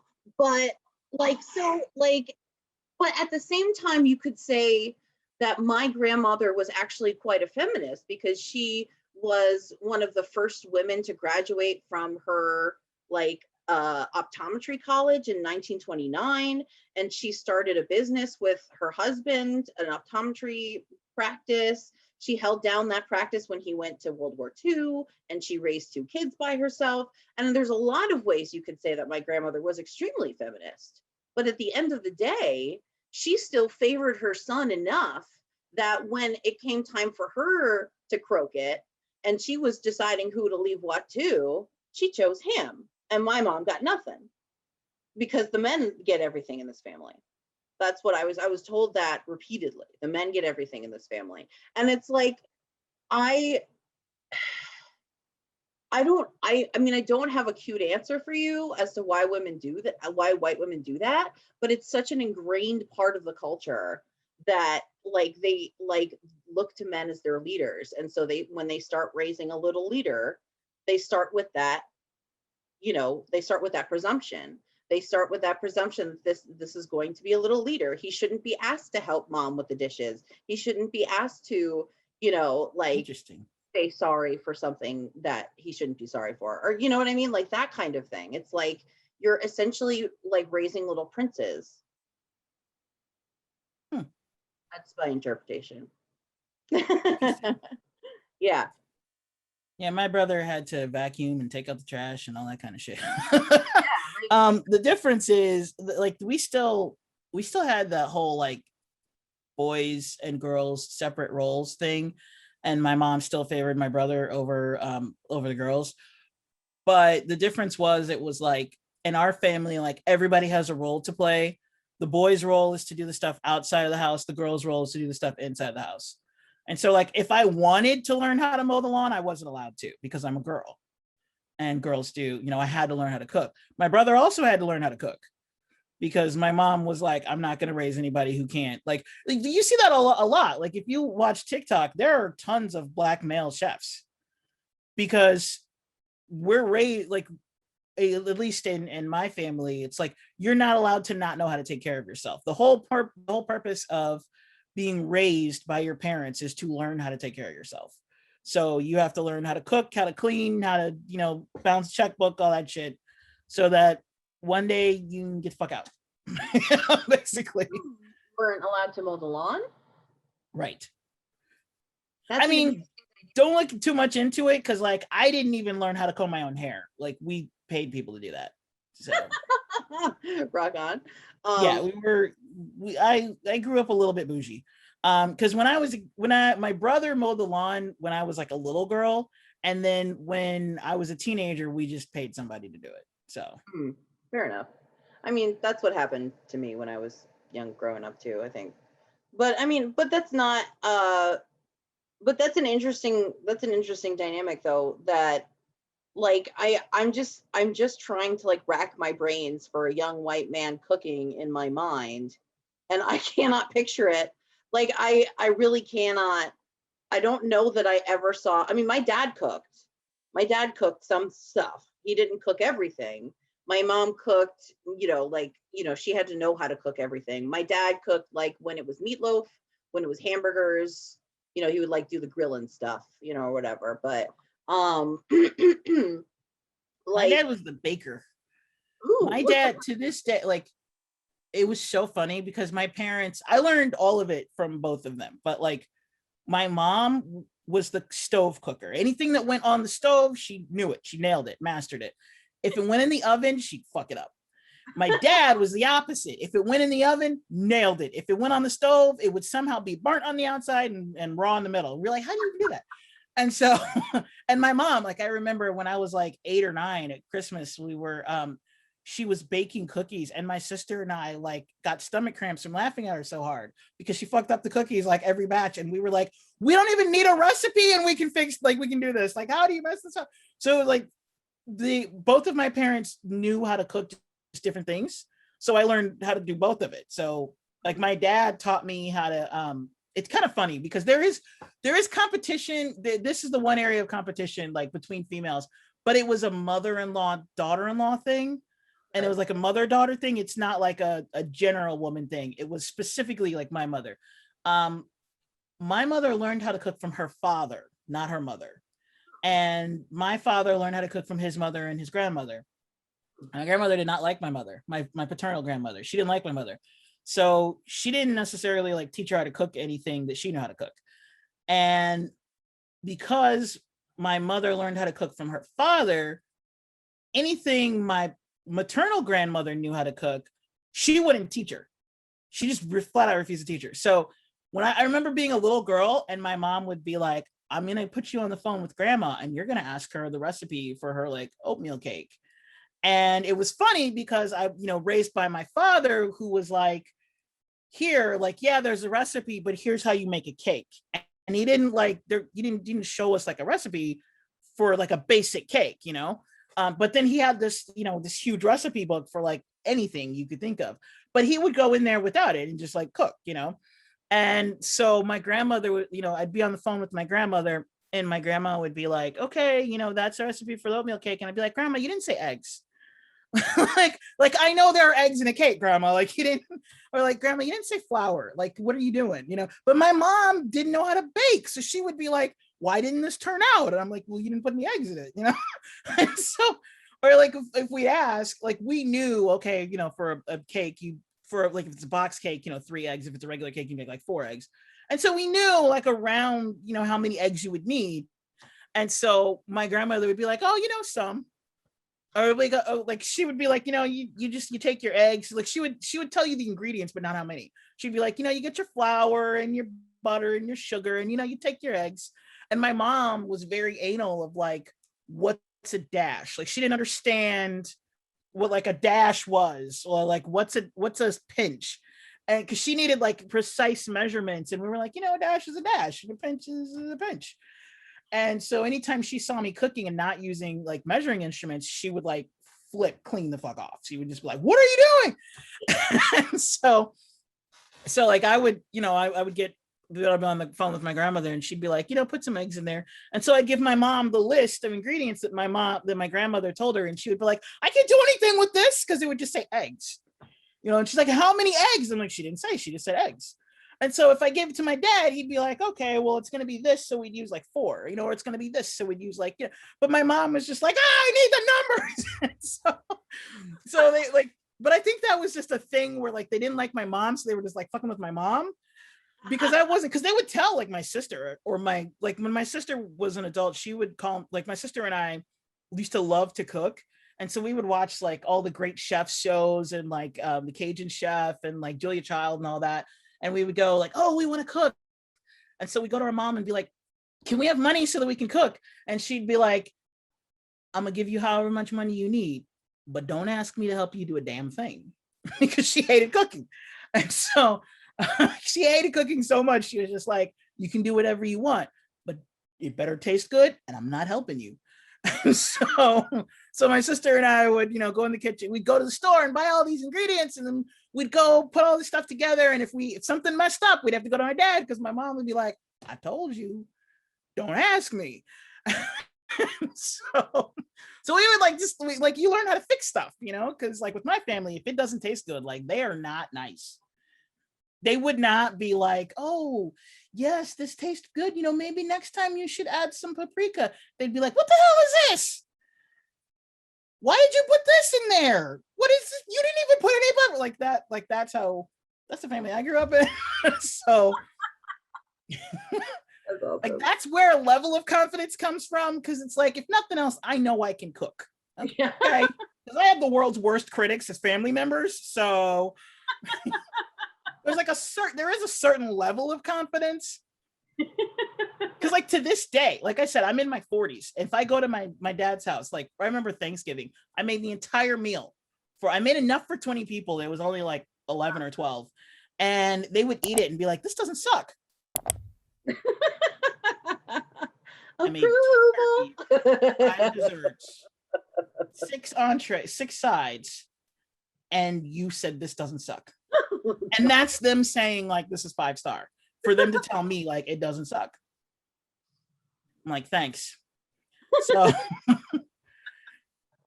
I have no idea why I told that story.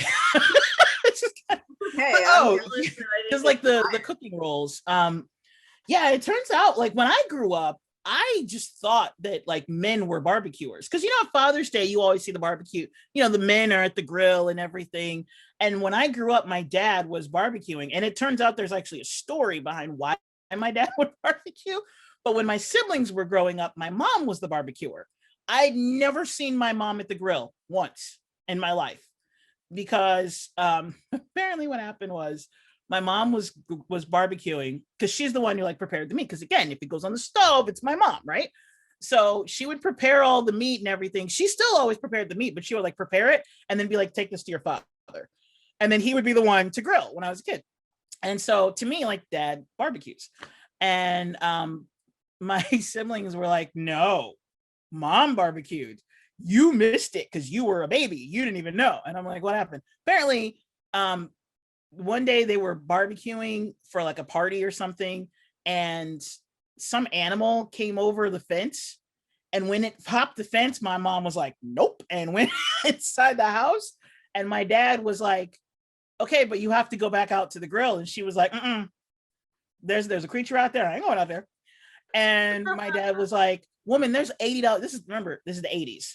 Woman, there's $80 worth of meat on that grill. We're not losing that meat. So he learned how to barbecue, because he wasn't he wasn't going to run out of the $80 worth of meat. Whereas she was like, you going to figure it out, because I'm not going back out there. And from then on, she never barbecued again. That's awesome. It was like it might have even been the 70s. It was like the 70s or 80s, but it was like shortly after I was born. And she was just like, no, I'm done. I'm not gonna be out there with them elements. You want barbecue, you better figure it out.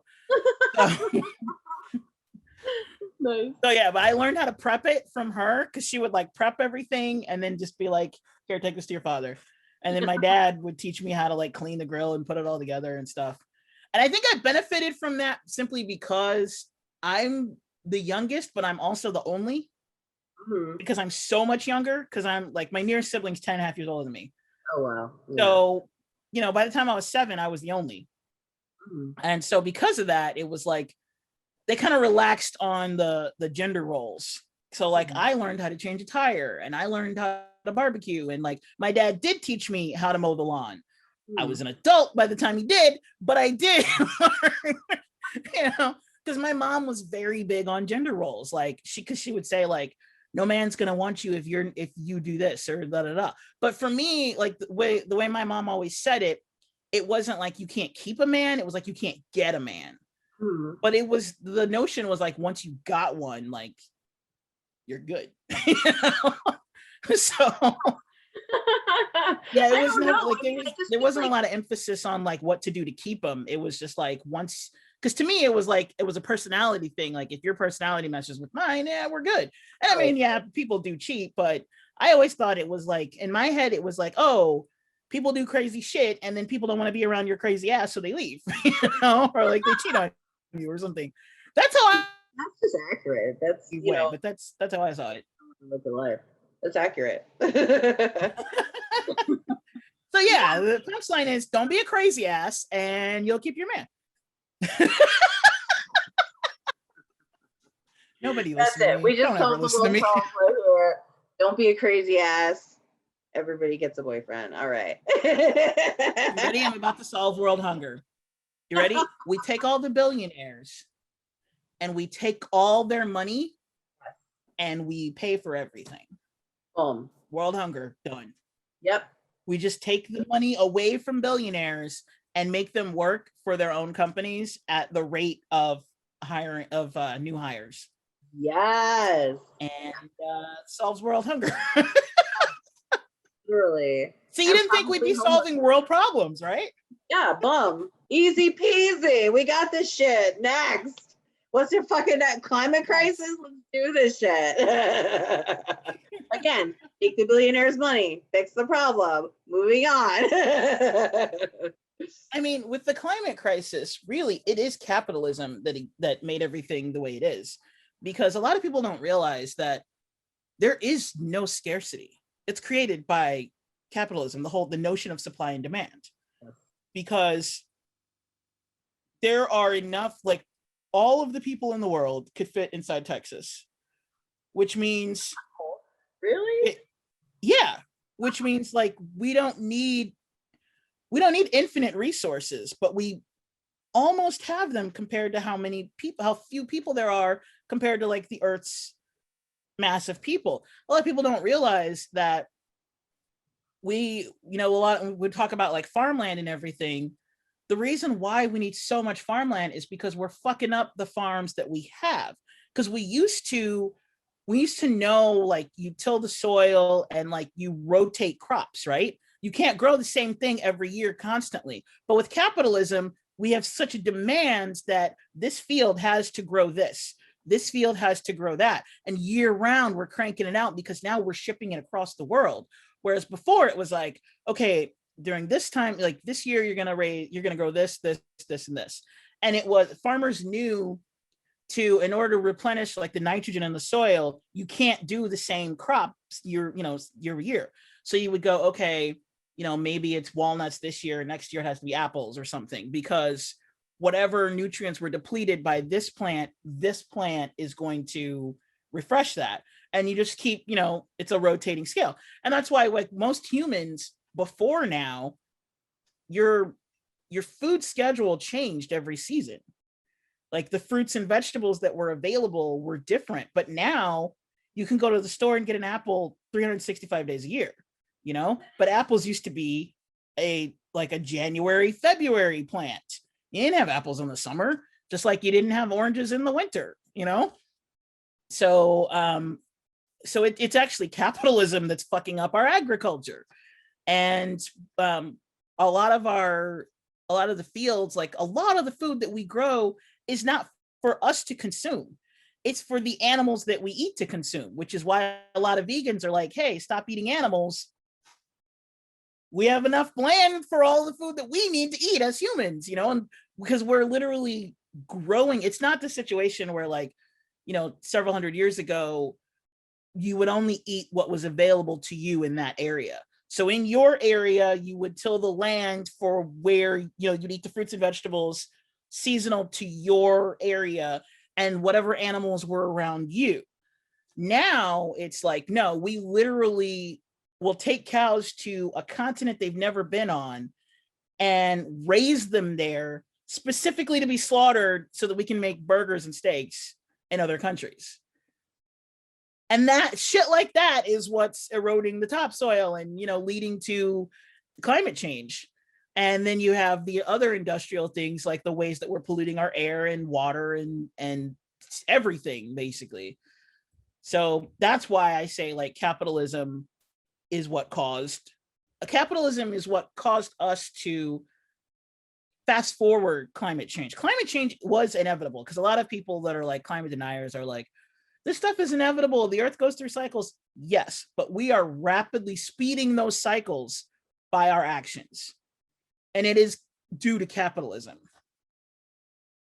That's incredibly well put. Absolutely. I have some gems every now and then. No, for real. Absolutely. I mean, yeah, because I always kind of felt that way that, yeah, the world does go through transitions, naturally speaking, but at this point, we are tipping the scales really, really hard. So yeah, absolutely. I don't even know what to say. I mean, I feel like the climate crisis is such a giant, all-encompassing issue that like I don't even know what to say, because there's just not really anything to say at this point. We just got to do stuff, right? Like that's why we don't address it, why we haven't done anything, because it feels so monumental and so greater than us that we're like, well, I can't even fix it. Like, it's the climate, how do we fix the weather? And the thing is, like, it in a way that is true, because the companies that are doing the most pollution, and I feel like things like, straw, like plastic bag mandates of like, you can't use plastic bags, or you have to pay 10 cents for it, or like you can't use plastic straws.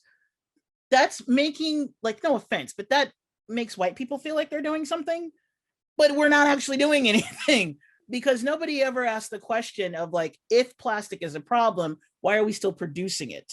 Yeah. And the plastic, using plastic isn't the problem. The problem is we don't know how to dispose of it. So me not using a straw isn't going to solve climate change. We need to tell the companies that are throwing them in the ocean, stop throwing them in the ocean. Let's get a think tank together to figure out how to either dispose of this or how to reuse it. What are we going to do? And I think people just throw their hands in the air and go, well, we can't really do anything, so take personal responsibility. I feel the same thing happened with the coronavirus. With, I think the government likes to issue their responsibilities and put it all on you and make it a personal thing. Like, if you don't wear a mask, or if you don't get a vaccine, you're the reason why somebody else is going to die, as opposed to, like, the government could have done mass testing, could have done, contact tracing. They, could have, there are so many things that the government could have done, could have paid all of us to stay home, but they don't want to do that. Instead, they want to make it feel like you're the reason why COVID spreads because you didn't wear a mask, which, yes, we all do have a personal responsibility to wear a mask and, social distance and things like that. But they put the whole onus on you, like the entire spread. It's either China's fault because it started there, or it's your fault because you didn't get a vaccine. Right. It's like, you're like, no, you still dropped the ball. You had a responsibility too. You chose not to pay us all to stay home. And not only, like, while we were staying home, they could have, because let's face it, like, if we had all been paid to stay home, you wouldn't have had the Karens go out maskless and do all the crazy shit, because they would have been like, okay, well, we're paid to stay home. They could have just still gotten their goods and services delivered to them, and they would have had the money because the government could have, subsidized that. And then while that was happening, the other thing is contact tracing. And we didn't even have enough tests. Like, you have other nations that were like, okay, we're going to shut everything down. We're going to test every single person. And anybody who does have it, we're going to quarantine them. And then we're going to do contact tracing for everybody that had it. We're going to try and nip it in the bud and then just shut everything down. We never did that. We were just like, try not to go to work. Okay, well, how will we pay our bills? We'll give you $1,200. That doesn't even pay our rent. Okay, we'll make it so you don't have to pay your rent for now. Okay, but what happens when you take that off? Look, go back to work, but wear a mask. Right. And it's like, that's what our government did this whole time. Literally. Never wanted to acknowledge, like, you as a government dropped the ball. Yeah. They just keep shifting the blame to somebody else. And I feel like the same thing happens with climate change, where it's like the military industrial complex, agriculture, even fashion, because there are a lot of dyes that are thrown in. Freaking, why is there such a bad drought in the Western states? Because Nestle has been taking our water, bottling it, and selling it back to us. Oh my God, yeah. And nobody talks about that. Everybody just acts like, oh, you need to turn off the water when you brush your teeth. You need to stop giving our water to Nestle, okay? Yes. So that's what I mean by, like, capitalism is the reason why climate change is so bad. And capitalism is the reason why the US bungled the coronavirus so badly. Yes, you're absolutely 3,000,000% right about that, for sure. And it could be, I mean, like, I don't know how into the lab leak theory you are, but like, it could be the military industrial complex that funded it to begin with. You know what? When it comes to that, because people ask me all the time, like, do you think it came from, like, it definitely came from Wuhan, China, but do you think it came from a lab, or do you think it came from like a bat or a pangolin? And my point is, who fucking cares? It's here. Let's deal with it. I genuinely don't give a shit where it came from, because the Spanish flu actually came from the United States. But once it's here, like, we got to deal with it. Like, that's how I see it. So like, I don't have anything against Chinese people because of the coronavirus, because like, how are we as people from the United States going to look at China and be like, you guys are the reason why it left your border because you didn't shut down, when we can't even shut down, we can't get people to wear a mask to go to McDonald's, but we're going to say, like, you know what I mean? Yeah. Like, all those COVID Karen videos came from the US. Like, right. From inside the house. Like, I subscribe to the whole, like, you know, how are you going to point out the boulder in my eye when there's a freaking plank in yours, you know? So my whole thing is, like, it doesn't matter where it came from. The fact is, it's here and we have to deal with it. And there are countries like New Zealand that was like, okay, shut it down. We'll figure this out. And then they were able to, within just a couple of months, they were able to reopen without even needing masks, because they'd essentially eliminated it. Whereas we never eliminated it because our freedom, ironically, our love of freedom is what kept us from being free for so long. Oh man, true. It's so dumb, you know? Well, but the like, so what I was saying is that I think that some of the funding to the Wuhan lab came from us. And that's what we're talking about right now, right? Like that Fauci signed off on, like, some. I heard it was like it was from Obama. Obama, like, said that we wouldn't fund it, but then, like, gave money to an organization that funded it. Yeah. So like, but it's almost like, you know, like I forget the like department that has all the health money. The NIH? NIH has, like, you know, like shell corporations, if you think about it. So they funnel money through a shell corporation to this Wuhan lab to do research on gain of function testing, right? So that means that they took two terrible diseases and, you know, let's make a mega disease. And fucking, you know, I believe that that's completely possible. And I super believe that that's, you know, our military industrial complex is largely behind that, I would think. But because I would not put it past us. I mean, we literally created.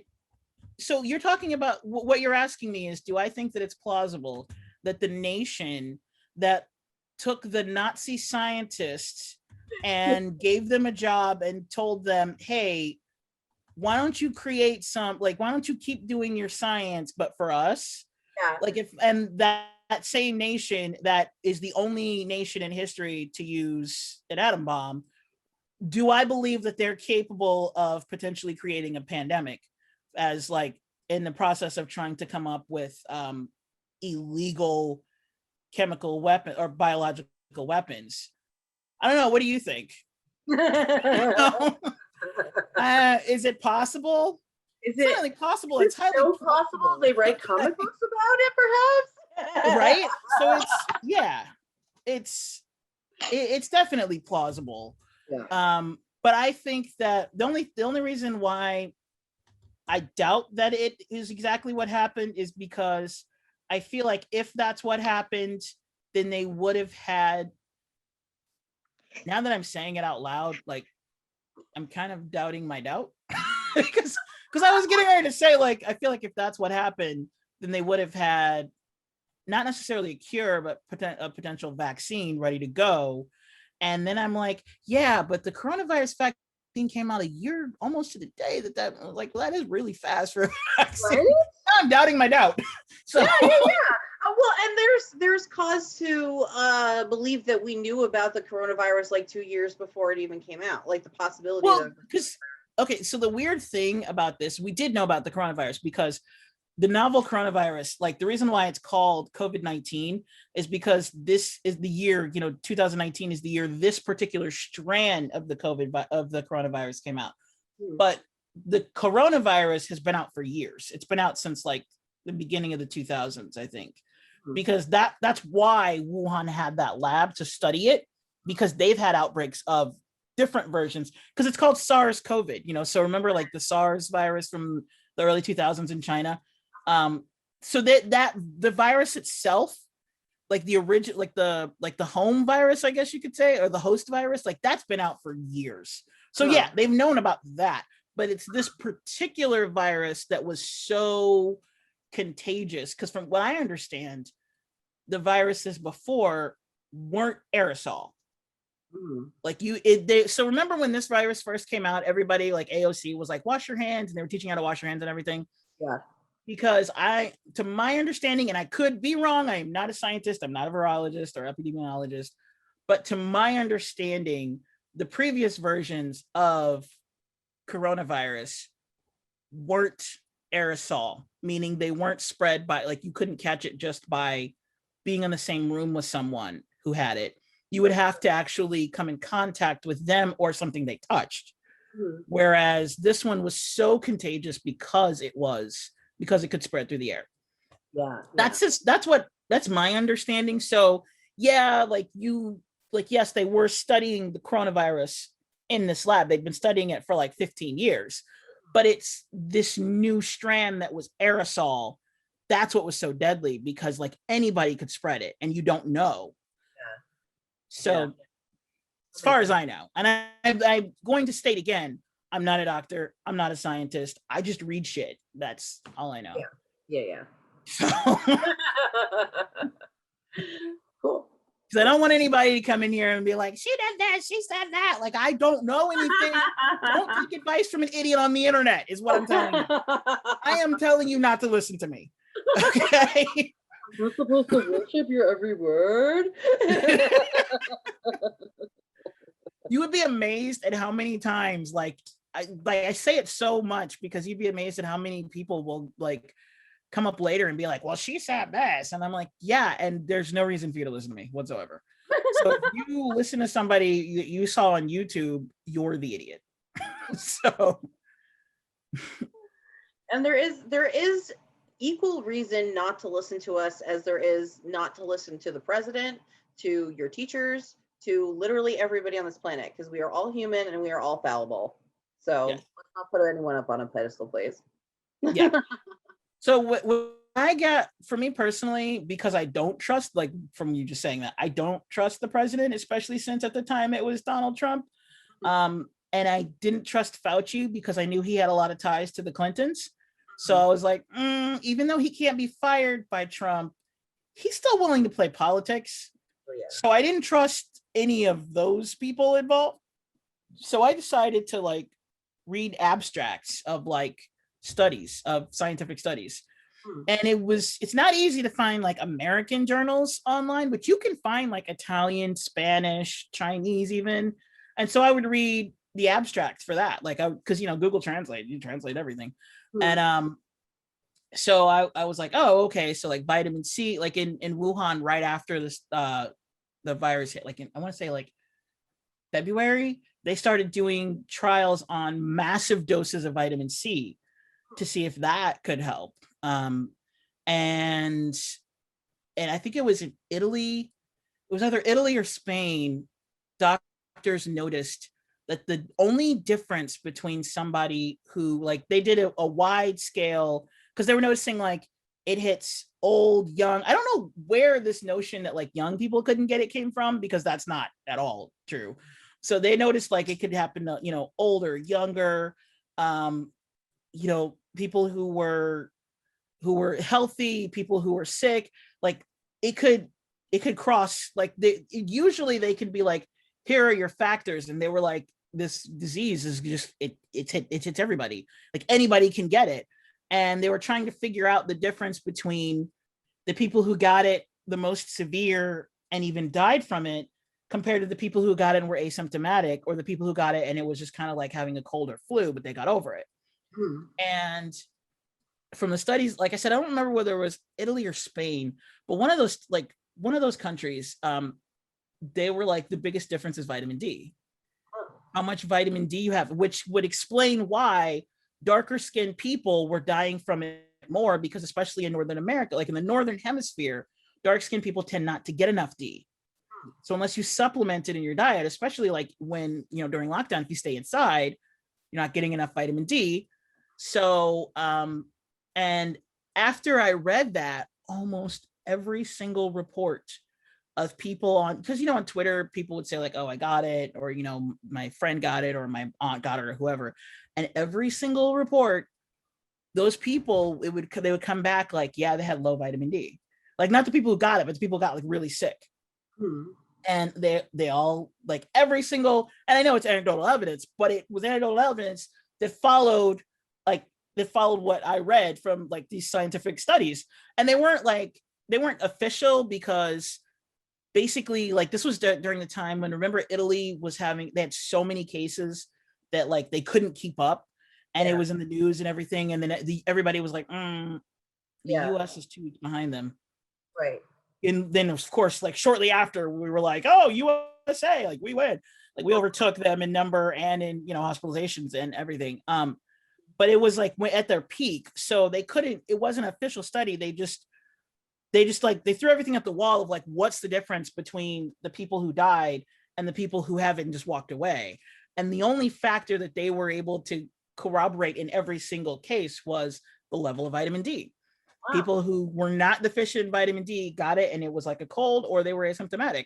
And the people who were low in vitamin D, like, it was almost like the lower you were, the worse off you were. And so I was like, I'm gonna start taking vitamin D, because like nothing bad can happen if you take it. And like, okay, let's do this, So like, as soon as I read that, and that was in like I said, that was like February of last year. Wow. And so I just started taking vitamin D supplements the whole time. And I've been literally taking vitamin D supplements every single day. Wow. And I also read a study. This one was an American study, but it was to like what amount of vitamin D you would need to take in order to, if you were deficient, to no longer be deficient. But this study was only on males, but it was like half of the males were white, half of them were black. And it was to see, of course, the black ones were deficient in vitamin D. Most of the white ones were okay with vitamin D. But of course, there were still, you had some crossover in both sides. And they did a study for like so many weeks, and they tested all these men, and then they would see like, okay, how much of a supplement they gave them to see where they, didn't keep taking their levels, to see when their levels came up to normal. And usually, like with the black men, they were low in D, and they'd give them like 1,000 IU or whatever. And they found that with 4,000 IU of vitamin D a day, when they came back and tested, they weren't deficient anymore. So I was like, I'm gonna take at least 5. so that's what I've been doing. And again, this is not medical advice. I'm not telling anybody any damn thing. Okay. I'm just saying, me personally, and it's not going to keep you from getting COVID. It's just, that's the main difference they noticed in people who got it and people who got really sick or didn't. So I was like, okay, if I get it, because at this point, like, especially since I've had to go back to work, I had to go back to work in June of last year. So since June, I've been getting exposed to it constantly. So I'm like, now I've upped it. Like, at first it was 5,000. Now I've upped it to 10, because I was like, man, fuck y'all. I'm not, So, yeah. So that's been my approach to it. But again, I'm not telling anybody to do that or not do that. I'm just saying that's my personal experience, what I've done, because that's what I've read. You might have read something different. Maybe you read a study that said, yeah, they thought it was vitamin D, but then they found that it wasn't. And so fuck that theory. It's stupid. Who knows? I don't know. Again, I'm just an idiot on the internet. Don't listen to me. So, when I was a kid, I remember listening to an audiobook with my mom entitled Why Women Need Chocolate. And I go by that. I live by that. I don't like chocolate.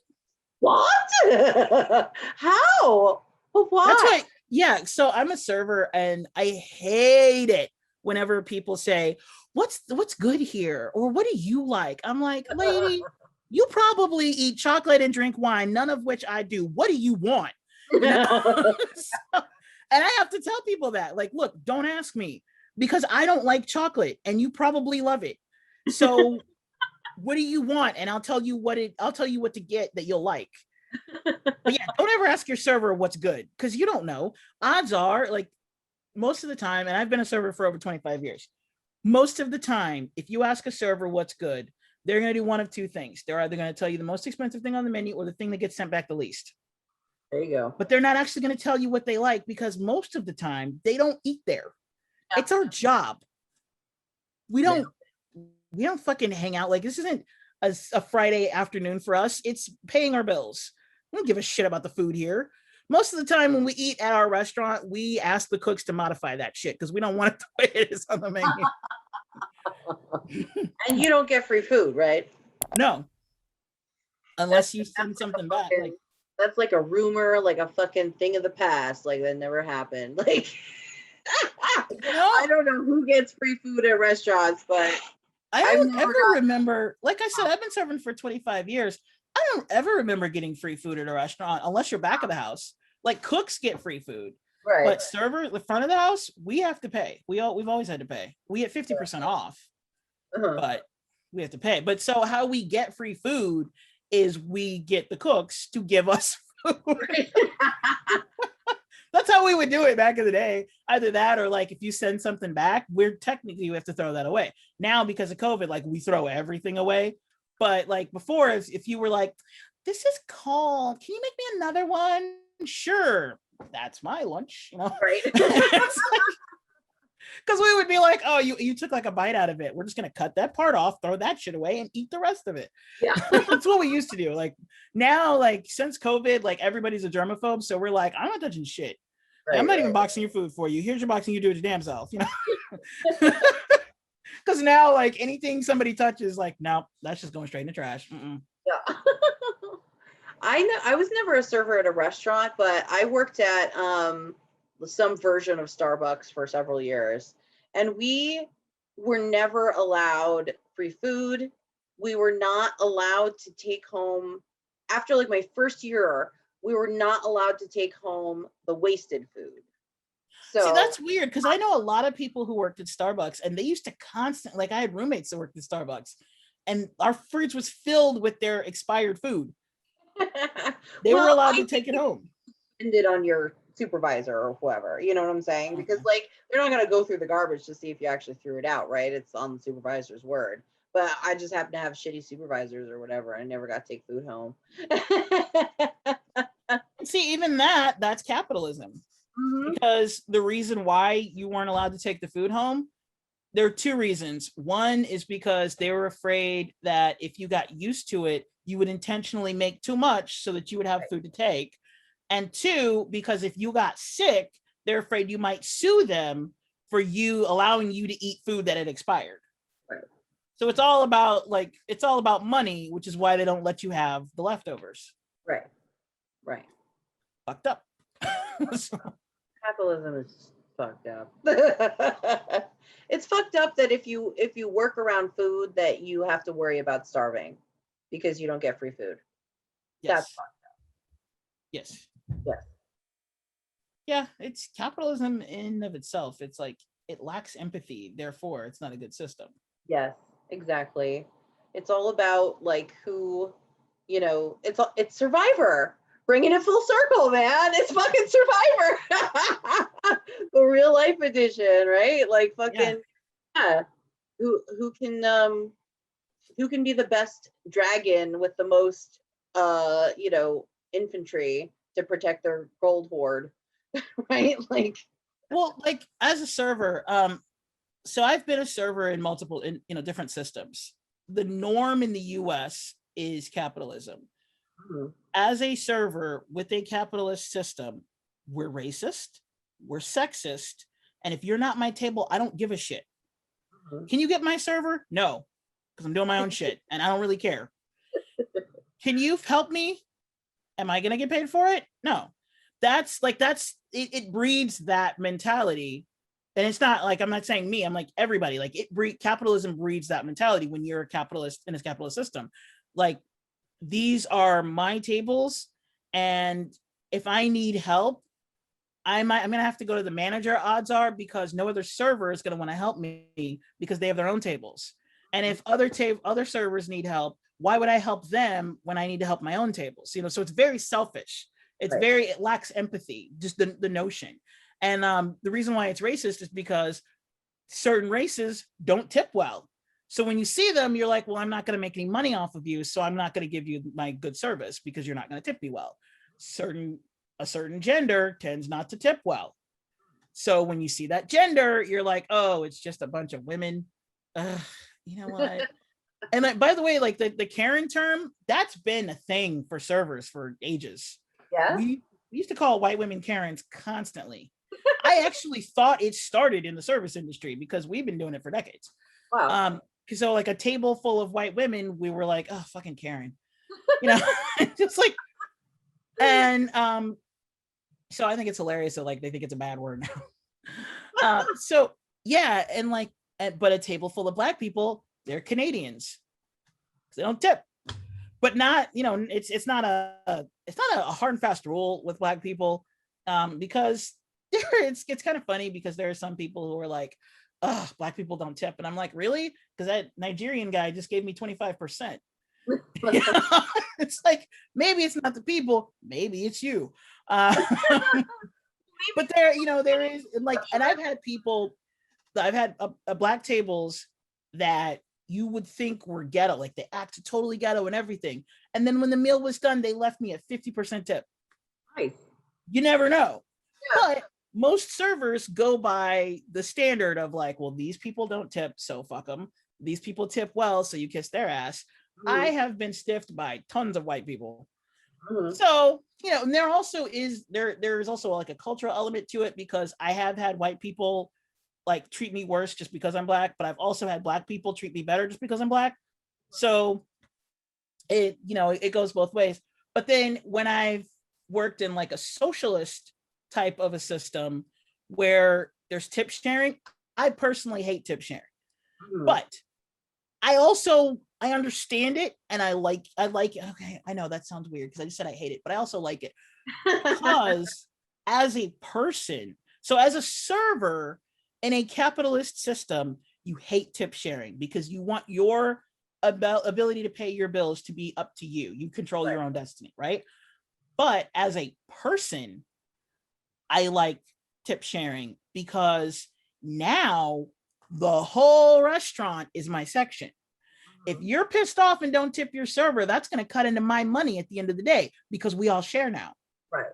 So now if you need help, like, fuck it, I don't care who your server is, I'm going to help you. I need to make sure everybody tips, you know, everybody's going to tip 20%. All the tables good. Everybody's good, because at the end of the day, that affects how much money I make. Yeah. So like now, you know, there is no my section, the whole restaurant's my section, and now we're all going to help you no matter what. You don't have to get your own server. Any server will help you, right? Because all of us know anybody's pissed off, that's a tip, that's cutting out of our money, right?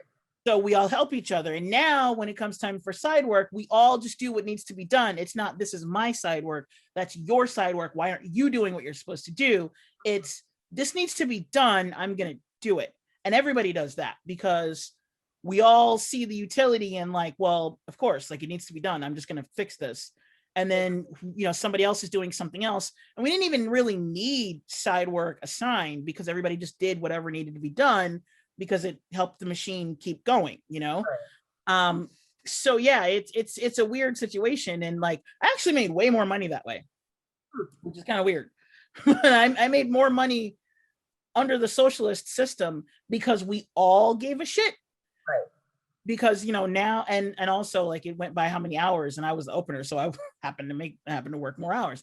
But also I feel like everybody was a bit happier because, or at least the people that we were serving, because anybody can help you and anybody would help you. Whereas now that we're back to capitalism, like, there are constantly times when you see people flag somebody down and the server just looks by like, I didn't see that, I'm not going over there. Yeah, totally. So to me, like, socialism is just a much better system. I have no idea how we got on this. No, but that was so fascinating. I'm so glad you shared that. Like, I constantly, like, out of nowhere, we'll be on subject way over here, and I'm like, where did we started with like we started with football and suddenly we're talking about toenails. Like what? Like it like, Oh, I have ADD really bad. I'm sorry. It's totally cool. That was a really interesting conversation. And honestly, like I've never, like, you know, like my only food service experience is in like a Starbucks kind of setting, and we always tip shared. So we yeah, I never experienced the other thing. That's good. Also in Starbucks, because there's no expectation don't depend as greatly on our tips, for right? tips, yeah. You guys are more appreciative. Whereas in my field, like we expect tips and we expect a certain percent. Mm-hmm. So like I expect 20% off of every table. Right. And but that's because you get paid less than minimum wage, I'm assuming. No, I'm in California. I get paid minimum wage and my tips. Oh, good. Good for you. Yeah. So that's why like a lot of people get pissed off because they're like, oh, tippers, you know, servers don't make that much. And I'm like, I have the ability to make more than a lot of people realize because if like it depends on the restaurant you work at and the area you work in and everything. But if you're in a good area, if you're a good restaurant in a good area, especially, you know, in California, you have the ability to make more than a lot of people do on their average job. And on my worst days, I make more than minimum wage. So if you were to take away tipping, I would never be a server again. I would quit.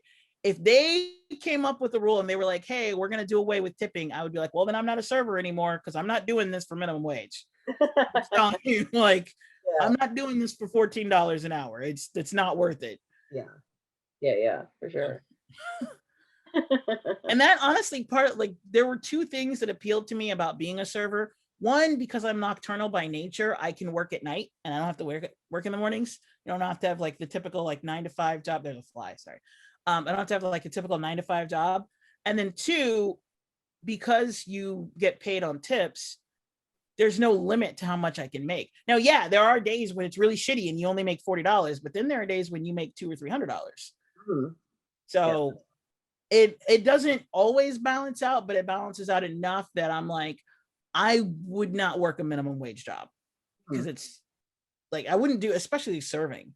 Serving is a pain in the ass. It is physically challenging and it's also emotionally challenging. You have to deal with all kinds of people and like, you can't be as mean as you would want to be. Like, I'm an extremely sarcastic person. And so like perfect example, like people will go, I have a question for you. And I automatically say the answer is 42. Because I'm also a nerd, right? And then sometimes people will laugh and sometimes people give me a blank stare and I'm like, what's your question? Like, just you're not worth my time, what can I do? Right? Like, I'm sorry your life sucks that you don't understand that. You didn't get that reference, but moving on, you know? Yeah. So I, you know, you have to kind of like table that. Like, I'm the kind of person who like, because I'm so sarcastic, sometimes I can get away with being mean because people think I'm joking. I have a friend and I hate him for it. Because people think I'm mean even when I say something nice. Like I have the opposite thing for some reason. And I hate him because every time he insults somebody, they like thank him. Like, well, you know, my mom was Southern, so I got it from her. Yeah. Because she would just rip people to shreds. And they would be like, oh, that's so nice of you. And I'm like, you do not understand 3 words that she just said to you.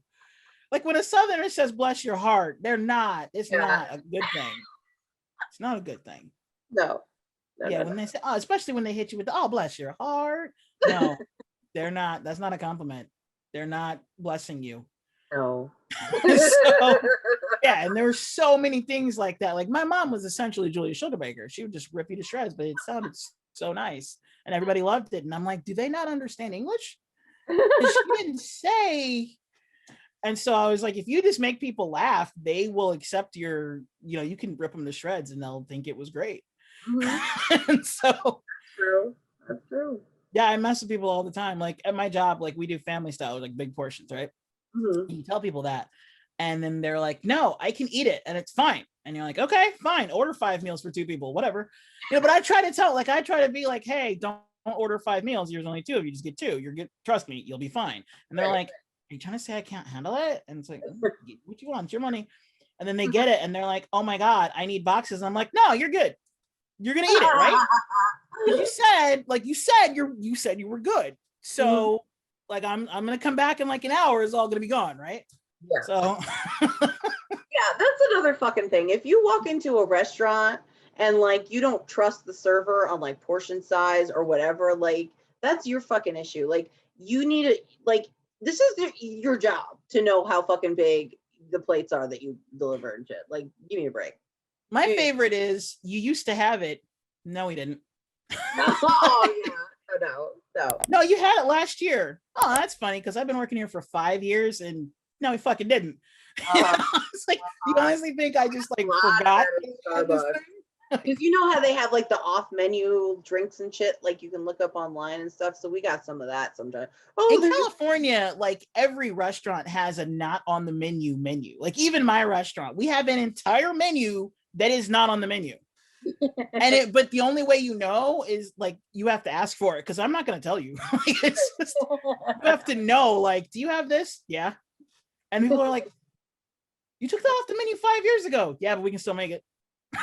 So it's like In-N-Out. Like there are restaurants that are like famous for that. Like In-N-Out. I didn't know that people didn't know about like animal fries or like animal style. And I'm like, you don't have In-N-Out burger. Can I tell you a story about In-N-Out burger? Okay, I love, and you may be able to tell this about me. I love the dude, fucking The Big Lebowski, right? Okay, and that's how I discovered what the In-N-Out burger was. I didn't realize it was a real restaurant.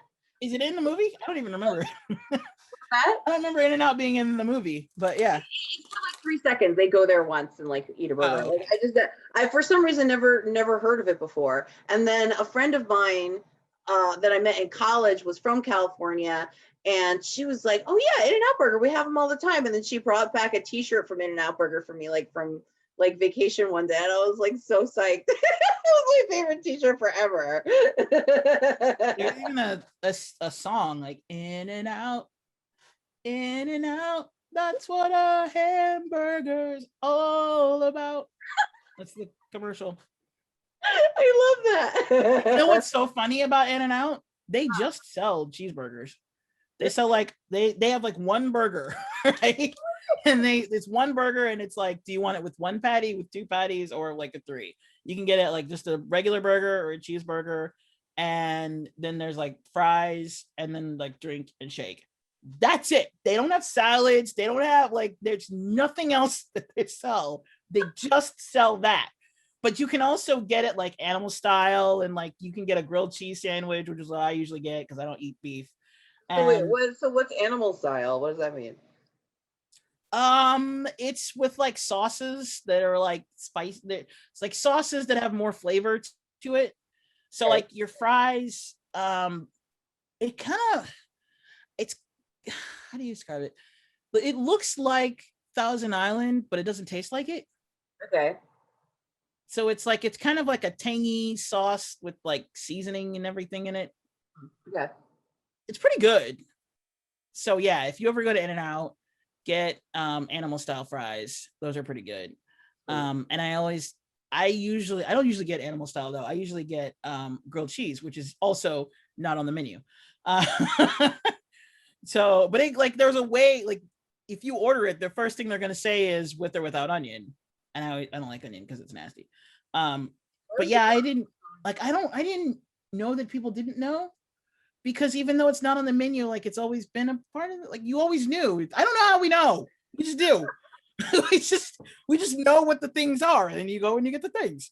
And that's why I always tell people, like, if you come to California, get a local guide, because there are things like that, like In-N-Out, like you're just gonna go and you're gonna be like, it's just the burgers, like it's just the one burger, but with different patties. And it's like, yeah, but did you get animal style fries? And it's like, what are animal style fries? You didn't ask a local. So,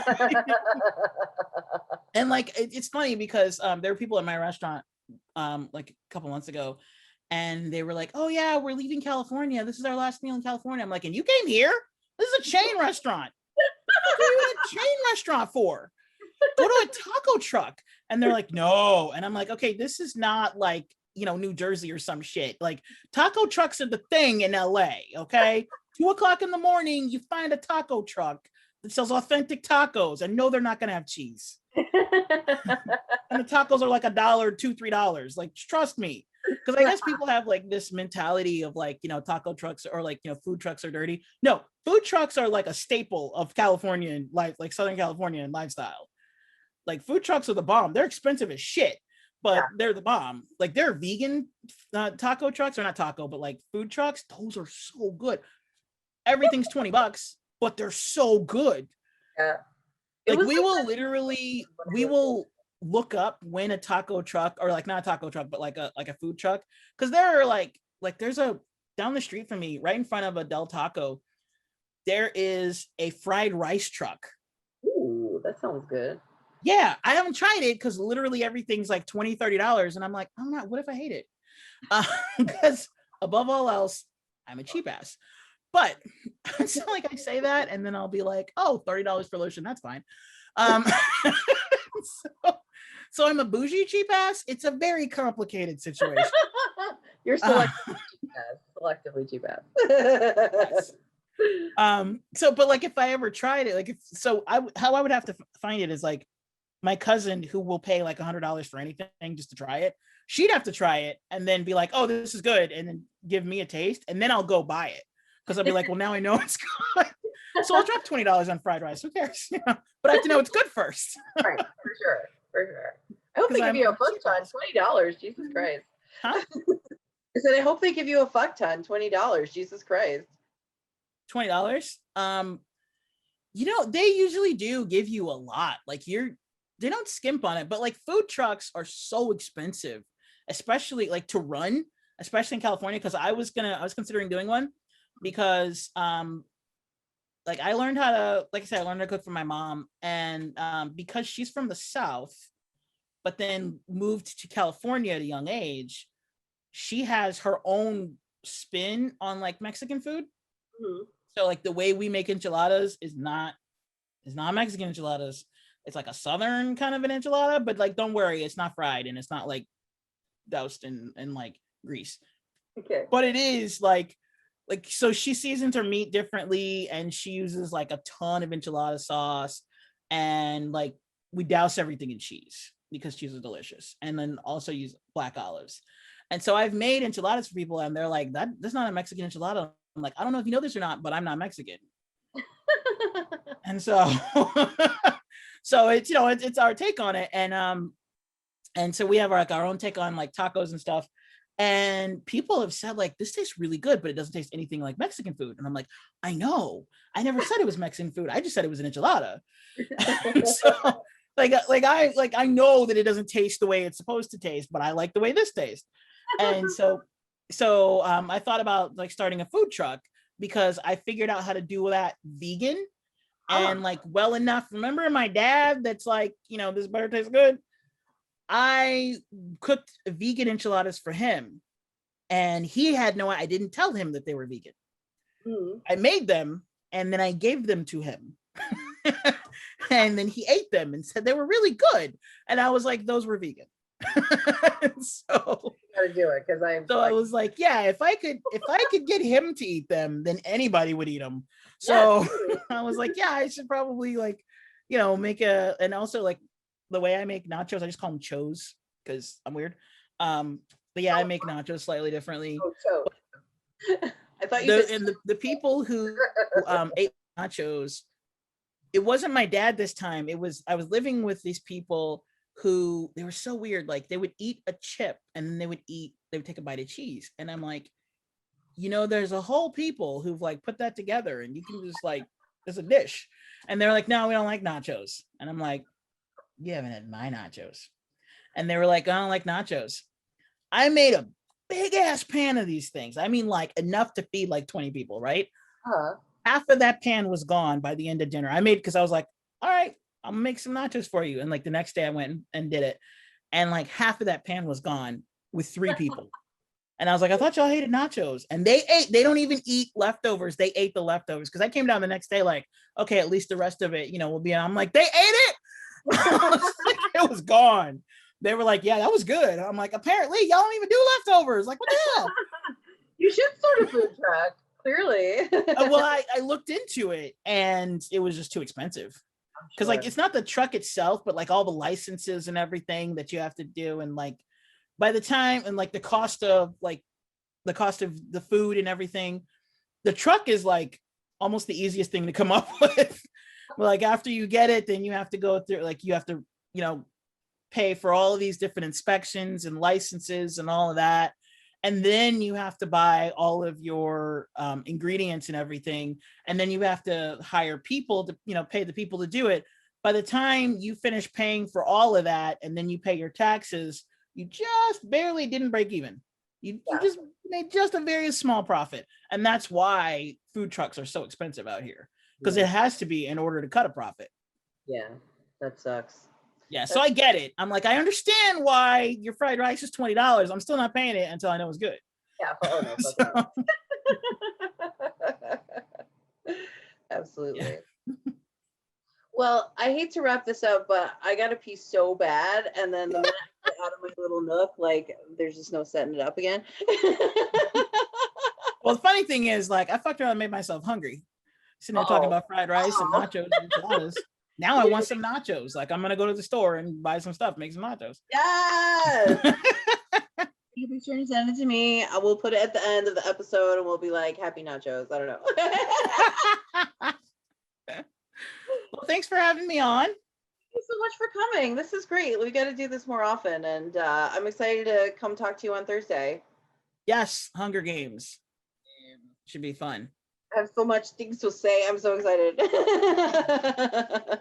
Have you read the books too, or just watched the movies? Oh, both. Oh, okay, cool. I think Meg did as well. I have. Like, disclaimer, I don't know anything about like the filming of the movies or like, the studios or any of the background. I'm just purely taking the like, story compared to the story kind of thing. So that's cool. Yeah. So it's good that all of us have both read the books and watched the movies, so we know. Yeah. We know the whole story. The whole story. It's very different. I'm excited to talk to you guys about it. It's gonna be a good combo. Awesome. All right. Thanks for having me. Bye-bye. Thank you. Have a good one. You too.